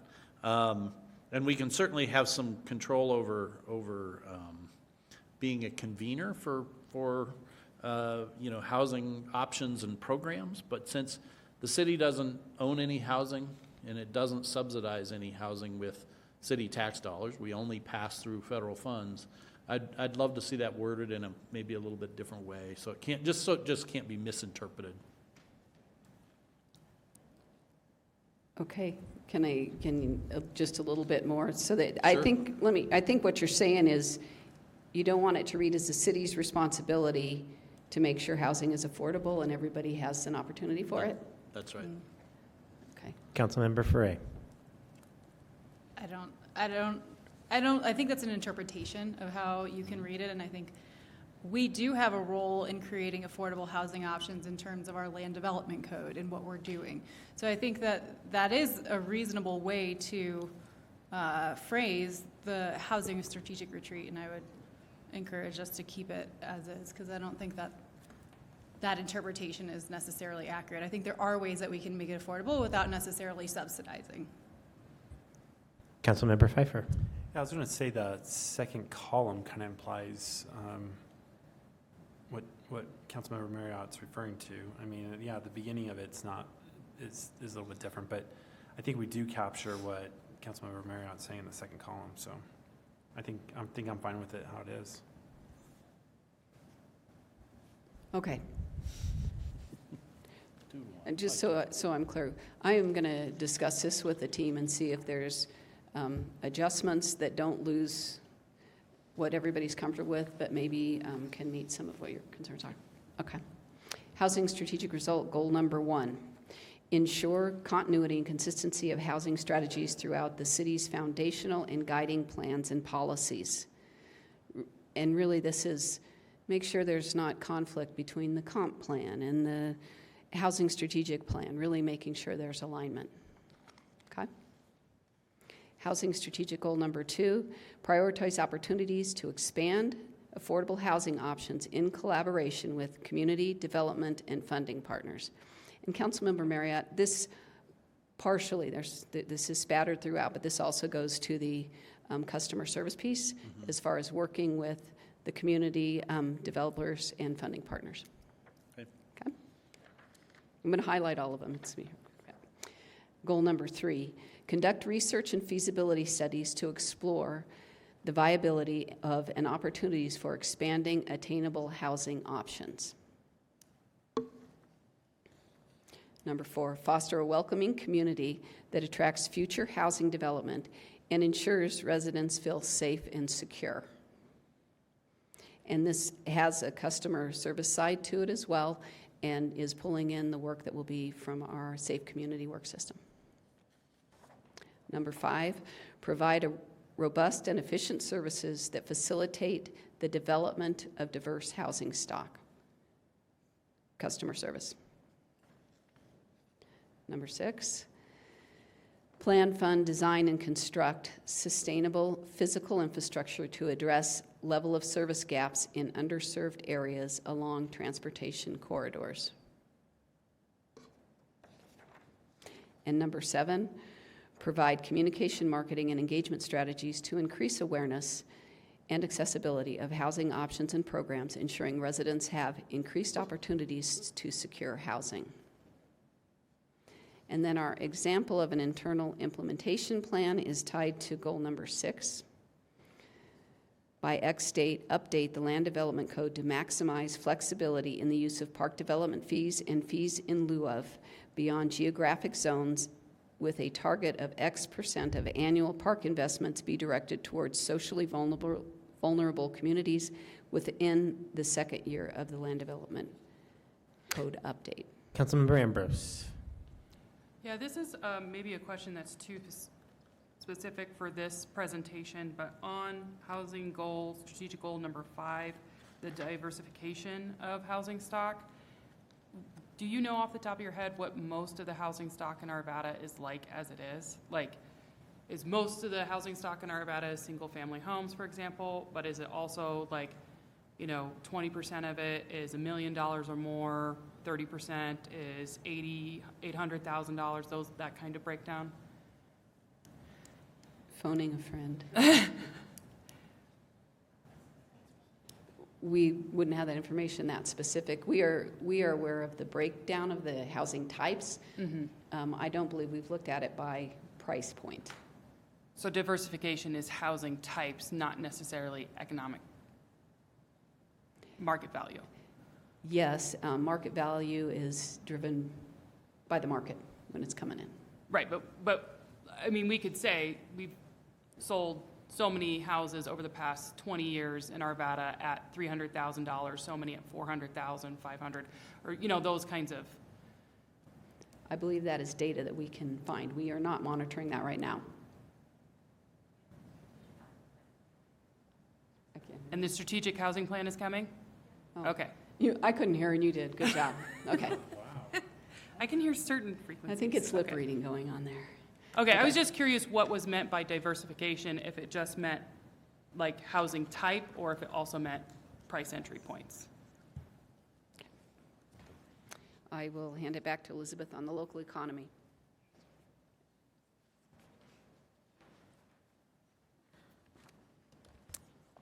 Alrighty, so our local economy result reads, bolster a vibrant local economy by delivering efficient and cost-effective services and support for business in Arvada. You may likely remember that when this result was first introduced at your retreat, it read simply, make Arvada the best place to do business. And I hope that that still rings true for you all in these goals. Local economy strategic goal 1, provide a safe community to attract and retain a healthy business community, provide education and outreach to local businesses, and uphold accountable those who victimize businesses and their patrons. Goal 2, strive to understand the unique needs of our business community and optimize city operations to improve customer service. Goal 3, maintain and enhance public assets to attract residents, businesses, workers, and visitors. An example of how this might be executed and as a carryover from our previous plan is the creation and implementation of our water, sewer, stormwater master plans, as well as the transportation system plans will be an active part in the completion of this goal. Local economy strategic goal 4, identify and utilize new sources of revenue and funding to deliver efficient and cost-effective services to promote economic growth.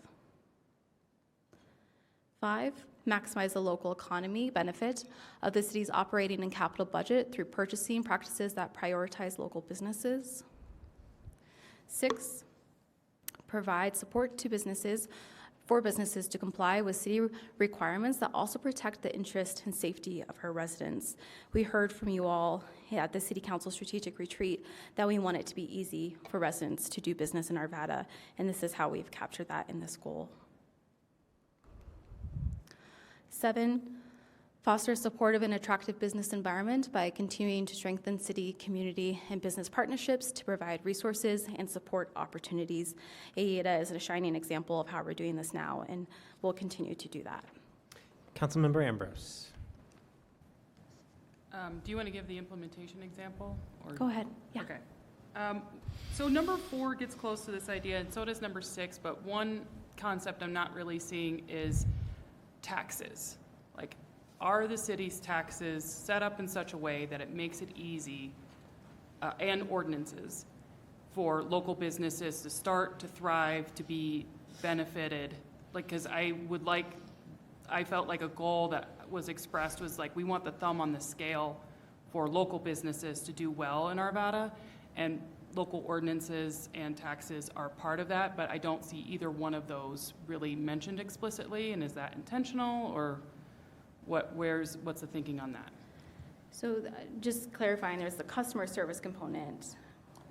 Well, it's the customer service component, but it's also like, different tax structures that we know work to benefit local economies. Like during the pandemic, one of the things that helped local businesses is they got a lot of tax rebates so that they could survive, right? Or is there different things that we could do with local sales tax to help people start businesses? Or, or maybe once they're no longer local and they have 20 locations, we say, okay, we're not helping you with this local tax thing anymore because you're too big, or, just things like that.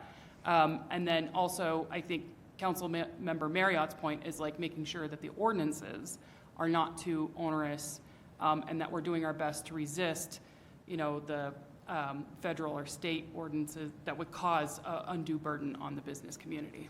Yeah, so strategic goal 6 is really trying to get at that latter point, that customer service, while maintaining safety. If we make it too easy, we start to lose a little bit of the protecting the interest and safety of our residents. So that's where we're trying to capture that we heard from you all. And then 4, you're exactly correct. That's where we would see revenue enhancements, those tax increment financing and sales tax rebates would be housed under this goal. Councilmember Marriott. Yeah, I was going to make a kind of a similar comment here. The one thing when I think about what makes a community a great place to do business, it's the ease of getting through the process, and I think you're trying to answer that with providing support for businesses to get through the process. But the other way of doing that is to have a simple process that's not hard to get through. The other thing is it's a low cost environment and a low amount of regulation that make things good for businesses. And I kind of don't see that really contained in here. I do understand that one of the things city can do is take hard regulations and give you some help getting through the hard regulations. But the other thing the city could do is to look at our regulations and remove stuff that doesn't need to be there and tilt the environment towards the least restrictive environment necessary and the lowest cost to do business as possible. And that's what's favorable. Mm-hmm. And one of the ways, and it still may not be enough, so we're receiving feedback. One of the other opportunities to kind of capture that, Councilmember Marriott, is engaging with our business community to better understand that, because we do hear different sides of this story. So I think first understanding those needs a little bit better before we respond. Okay. Just my input. Yeah, thank you. Councilmember Davis. Yeah, going back to local economy strategic goal number 2, I think it'd be important to review and optimize city operations. One of the things that we heard at a meeting was how difficult it is to do business with Arvada, and the processes were onerous and time consuming. So maybe we can do what process improvement people call a Gemba walk through some of our processes and see where we can eliminate some waste. Yeah, thank you. And I have one I'd like to throw in the mix too. This alludes back to what I said earlier when we were talking about the climate action plan and the ability for us to be able to compete with our fellow cities, looking at businesses today and the businesses of tomorrow to come here. And many of them are looking at how do we as a city support their triple bottom line, their ESG goals, and in particular, getting them, making sure that we are effectively adapting and helping them, businesses and residents both, cope with current and future impacts of climate. So looking at our infrastructure, but also looking at the urban heat adaptation. How do we make our microclimates cooler in our landscaping and land use development? Of course, fire and flood prevention, water conservation, and then the last one I think is really important too is protecting our electric grid. So that we're setting up microgrids that are connected to renewable energy sources so that when we see blackouts like what happened in Texas a couple of years ago, we have a backup system ready that keep our businesses running. And so those are the kind of things that I would like to see as we think about the local economy, that we are planning for long-term economic vitality and competitiveness through our actions that are related to climate mitigation and climate resiliency. Okay. Thank you. All right, I'm going to pass it back to City Manager Gillis. Oh, no, I'm not. I had an example to give you. Sorry. All right, so this example is the local economy strategic goal 1, provide a safe community to attract and retain healthy business community, provide education, outreach to local businesses, and hold accountable those who victimize businesses and their patrons. Did it better this time than last time. So our example here is by X date, sector commander will conduct outreach to businesses and provide resources and education on top safety concerns and responses to issue. The goal is to contact X number of businesses per month and provide X number of education classes per month, something our Safe Community team is already doing, but we can continue to do and build upon. Now, Ms. Gillis. And I want to confirm council direction and make a suggestion. So I want to check with council on the addition of a climate-related goal add to that previous section. No. Councilmember Davis? Thank you for the example. I just wanted to go back to the example that was just provided and just maybe stick in there the Arvada Police Department sector commander, because when we turn over, sometimes we lose those things. And again, you're not voting. I just need direction to bring you back. We're going to incorporate your feedback, and I want to know if you want that added. For me, yes, I think climate resiliency and businesses is tied together in every essence. So I think it's important, yes. For me, I'm not really sure because I want to go through all the other sections and see how climate shows up, because like the thing you're talking about, Randy, could also be part of the physical and technology systems upgrades.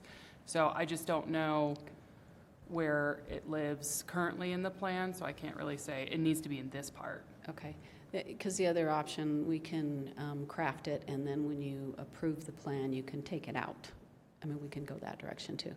And then I'd also, to be responsive of making it easier to do business, likely adding another goal so that it's, because I'm hearing a need for crystal clear on that, and by making it a very specific goal, we can add to the local economy section. On that specifically, I think you're almost there with one of the goals. And I want to hear other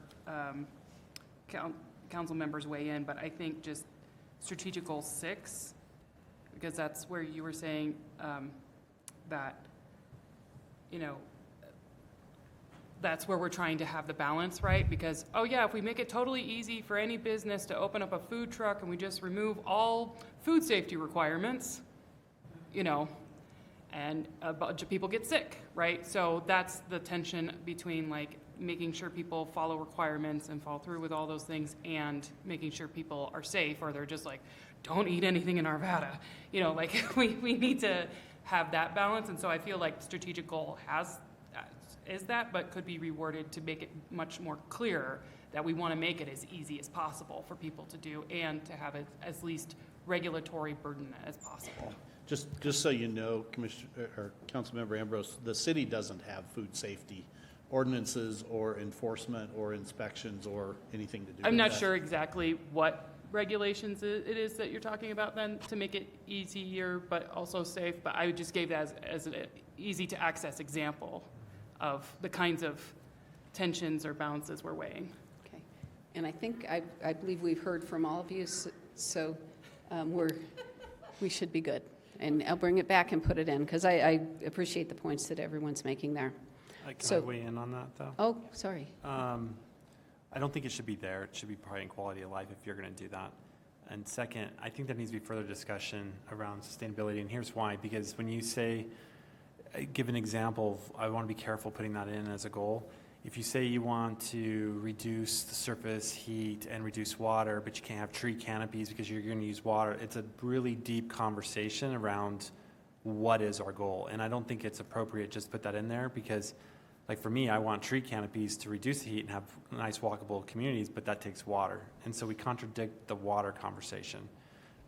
So it could maybe be peppered in some of the goals within quality of life, but I think we need to steer away from anything right now because I don't know what we want as a council.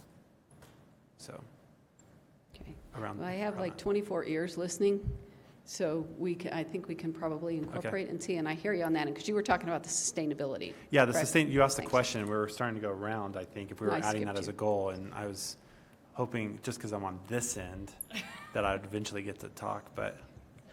I just wanted to clarify too that Councilmember Pfeiffer, my request was specific about economic competitiveness and and vitality and how that relates to helping businesses want to come here and that are looking at their triple bottom line and how they want to make sure that the city's there ready to support them in those efforts and also to provide protections, for example, with blackouts and things like that. So that was my. And it can be framed however generally want. So that was my intent. The struggle with that is that's done by Excel because we're not a power company and it's regulated by PUC on power. And so I think that would be hard for the city to play a role in that.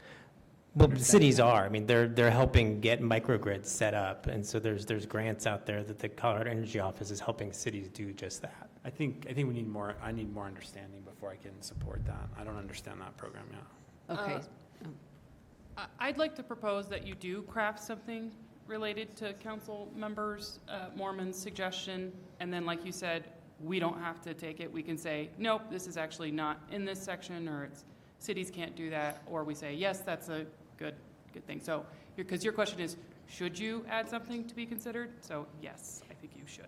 And I would also ask that if Councilmember Pfeiffer and Mormon have a conversation, and if you send me anything along the way, we can work with that. Be happy to do that. And Councilmember Marriott. So let me just weigh in further on this. I gave the short answer to it. I've never met a business yet that would like, and being the only one who's actually in private business, I think on the dais, that desires more environmental regulations to comply with. Nor have I ever seen any businesses, particularly on the scale of Arvada, that wants to greenwash themselves so badly that they want, forced upon them ESG goals and things like that. I think the containing climate strategies or whatever within this plan at some point might be okay, but putting it in the business plan, it's almost completely counter to what the vast majority of businesses would want, with maybe very, very few exceptions. But I think if you went around to every business in town and said, hey, would you like to have a few more environmental regulations to comply with? I don't think anybody's going to say, yeah, sure, I really want that. When we get to resiliency of, infrastructure and stuff like that, I think that's contained in a different section, and I think that's captured. So I think putting that kind of stuff here, there's this kind of desire by people to weave that through everywhere because it's a moral statement or a value statement, and if it's something that's actionable, it doesn't belong everywhere. It belongs in its place, and I just don't see how that fits in this place at all. Councilmember Davis. Okay, I just want to make sure that, to clarify that I have understanding now, hearing what Mr. Marriott has said. What we're really saying is we as a city are going to do certain things that will not only be protective of the environment and the climate, but that you will enjoy as a business. You will have, if we have the microgrids, that when Excel does go down, that you won't necessarily go down. And that maybe we can help you with a generator or those types of things. Is that my understanding? That is correct, Councilmember Davis. Thank you. We're not trying to impose any additional environmental regulations on anybody. It would be our choice to do certain things to enhance a business environment and experience here in Arvada. That is correct. Okay, well, making this one easy. We'll be back with some more. So I appreciate the conversation. Again, it's important that we hear from everybody and get this right for your vision. So physical and technology systems. The result is improved city and community connectivity by providing reliable and accessible physical and technology systems. As Elizabeth had pointed out, we pulled together both our physical and then the systems that run those, and then internal systems as well. So strategic result 1, identify and prioritize projects for modernizing our technology systems to provide effective service delivery.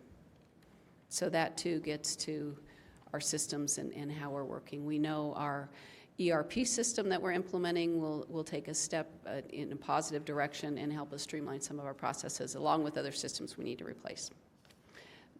Goal number 2, identify and prioritize. Isn't that what I just... Oh no, this throws me off every time.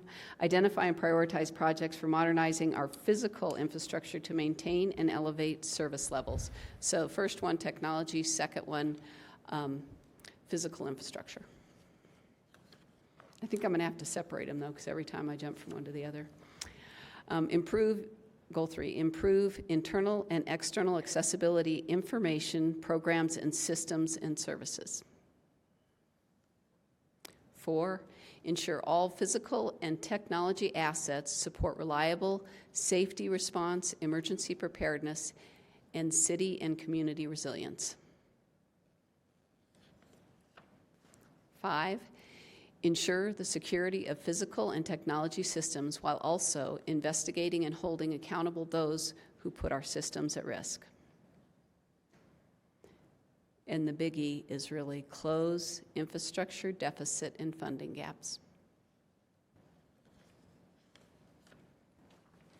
And then the example ties to strategic goal number 1, identify and prioritize projects for modernizing our technology systems to provide effective service delivery. And then you'll see the internal implementation plan.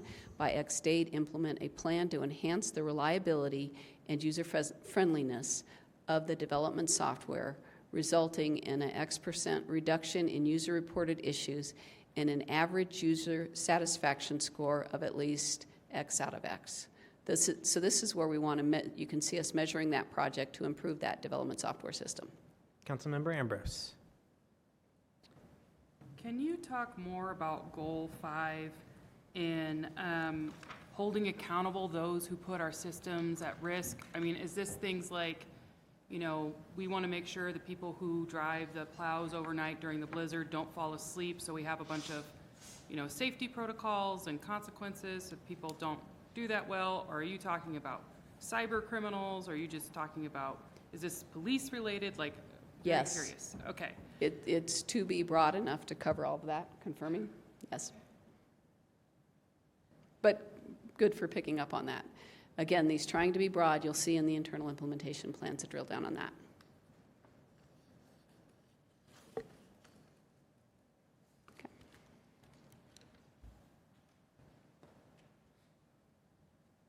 Alrighty, the last work result that we're going to cover today.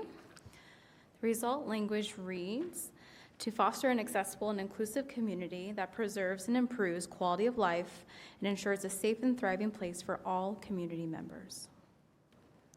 Strategic Goal 1, create a safe community for all to enjoy through education, neighborhood connection, and engagement, while also ensuring compliance with laws and ordinances. An example of what this might look like internally, expanding our Neighbors Connected to include historically disengaged neighborhoods.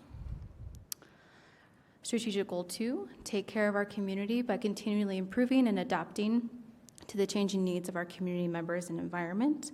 This may look like a bilingual pay policy so we can meet those changing needs in the community.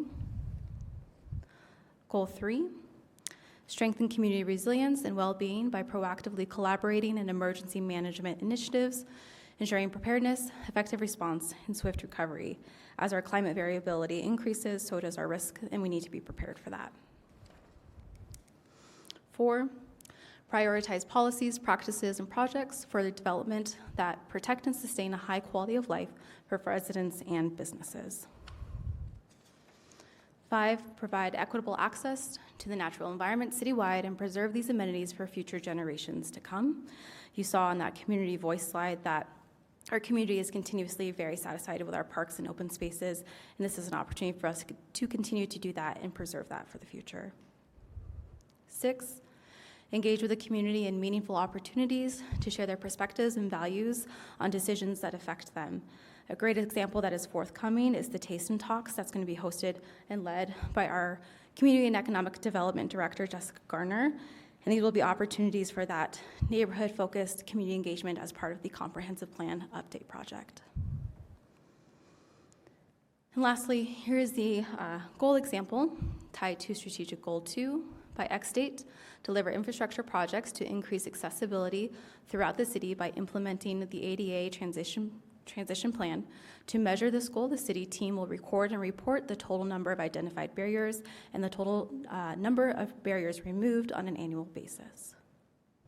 Are there any questions on our quality of life result? Councilmember Ambrose. Yeah, as part of the goals, I'm just curious, like, if there's like an assessment, because different parts of Arvada need different things in order to have a more equitable quality of life. Like Western Arvada definitely needs more emergency routes out of there if a fire breaks out, right? And Eastern Arvada definitely needs like more infrastructure investment into like its roads and parks and things like that. And so I'm just wondering if that is IIP or if that could be moved up to a goal of like, do we already know exactly where the inequities are throughout the city? I think that's a great example of areas that we can capture our implementation principle of including diversity, equity, inclusion, and accessibility in all of our work that we would then see in those internal implementation goals. Great, thank you. Thank you. Councilmember Marriott. I'm going to suggest that this strategic result and these goals contain all the environmental stuff we just talked about, that they're already here. They're just not so specific, but certainly they're contained in things like, equitable access to the natural environment to preserve these amenities for future generations. That's absolutely a sustainability goal. So I think they're already here, and if this is where they should go. Here's the one that maybe fits here, but kind of not, but maybe does. But I'd sure like to see if it was a little bit more obvious. And I really think one of our strategic results ought to be to deliver exceptional customer service. Could be that simple, and maybe that gets included here somewhere.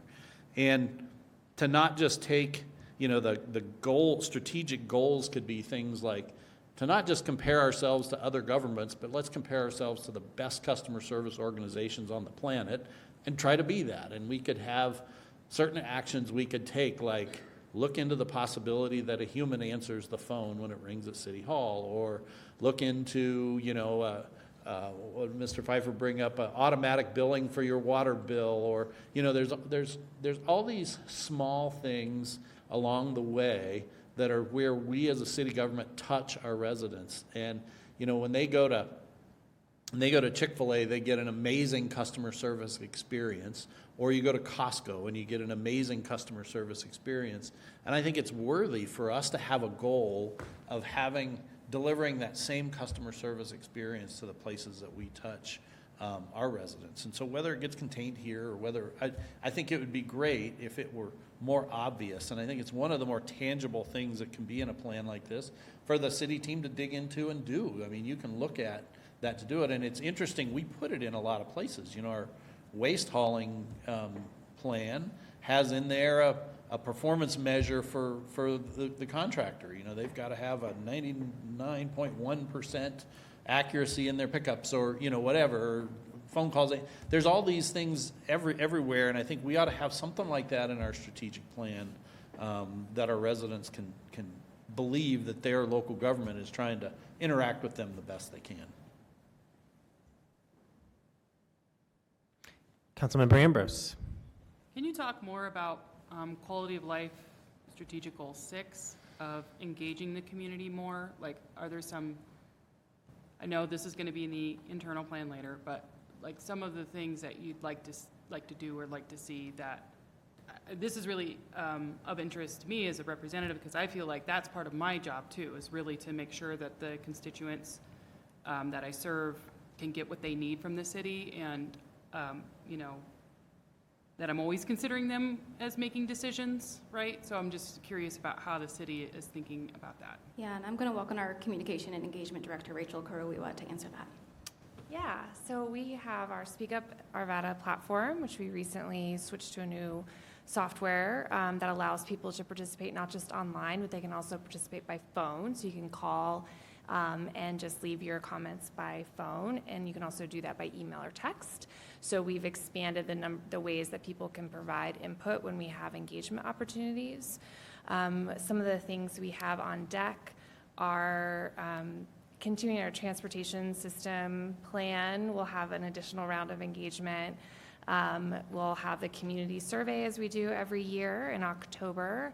And then smaller projects, well, not smaller, but some simple questions right now. We have the sustainability plan that is available. So we're always asking people for their feedback on things that are local or values across the city. So the sustainability plan would be one where it's more of a values statement versus the parks taking lasting care program, where we're asking people what kind of play equipment they want in their neighborhood. So those are just some of the ways we do engagement, but we also have taste and talks coming up, community meetings, a lot of community meetings about different projects, and then we're out at festivals. We are making connections with other organizations, so we have a community-based organization list where we are building those relationships so that we can invite people into the process when it affects them the most. So those are some of the things that we're working on. Yeah, I think that's great, and I also, I know Councilmember Mormon, you had an idea of like local councils, like neighborhood councils that would look at like development projects, for example, right? So I hope that that could be part of the consideration of engaging folks too, of the idea that you had on that to involve people more. And because, you're talking a lot about outreach, but then there's also an aspect of how much decision-making, are we going to decentralize out? Councilmember Pfeiffer. I too would like to see a customer service element inside quality of life, because I think your customer service does impact quality of life, and I think that is critical. I still get feedback that we're not quite there yet, and maybe that's just good from council that that's a strategic goal to raise the customer service level of service. I hear you, and I do just want to recognize that when you go through our strategic planning process and you see that customer service and systems fall out to go to the other themes, we can elevate it in an additional goal in quality of life. And I've been seeing some head nods, so we like to do that. Yes. Okay. Thank you. Is that everybody? So far. So, yeah, on the ending, if you're not going to re-present it, because it was like 2 hours ago when you presented it, I don't know. I would like to see like a much clearer process of a loop in this, because I want the city to have the flexibility to be able to change the goals and not have to come back to council to change the milestones, and then it's more reactionary and gets micromanaging, and it doesn't seem like it was a good system. But I also, with that change, what I am feeling is that there's some consolidation of decision-making in the city that isn't quite as public, doesn't go through a reviews process, and I'm supportive of that, but I just want to make sure that we're very clear about how we have visibility into what's going on, how often we have that visibility, what kinds of decisions, and how we make sure that we stay in our lane and don't get into micromanaging. Because I feel that the current draft plan and then these this one slide actually doesn't make it very clear to me the visibility, the decisions you want to come to us for, and that kind of oversight. your feedback tonight has been really helpful, because hearing your questions, it is clear that we need to make it more clear. I think it's easier to stay in your lane when you're comfortable what's in what lane. So we need to make sure we get that for you. Appreciate that. Thank you. So I don't need to spend a lot of time on this. We know where we've been and we know where we're headed. We want to incorporate the feedback that you gave us tonight. You've given us some really great feedback. You are representing the community, and the questions you have will be out there if we don't get them addressed here. So we will do that.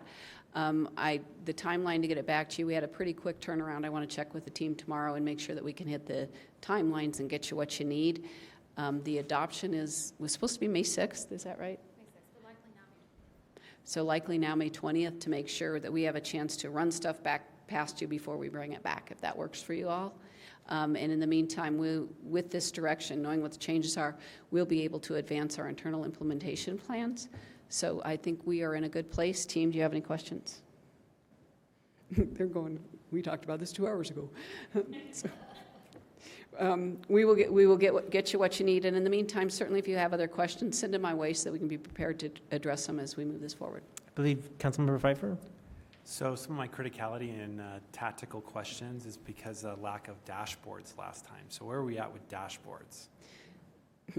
I'm smiling because Elizabeth and I were talking about this. As far as, we will be having some dashboards, but we also are looking at the storytelling as more well-received and utilized by our residents. So when we look at areas that have really robust dashboards, they work good internally, but it's an insurance policy externally. So my answer to you is, we are going to have dashboards. We're going to get this piece set up. We're going to get our ERP system up so that we can pull the data out. Our current tool, ClearPoint, which you've heard of, did not provide us what we needed. So what we'll be providing will likely be provided via Power BI at this time. So we recognize the desire for dashboards, but we also want to elevate our storytelling so that we will get more looks at what we present.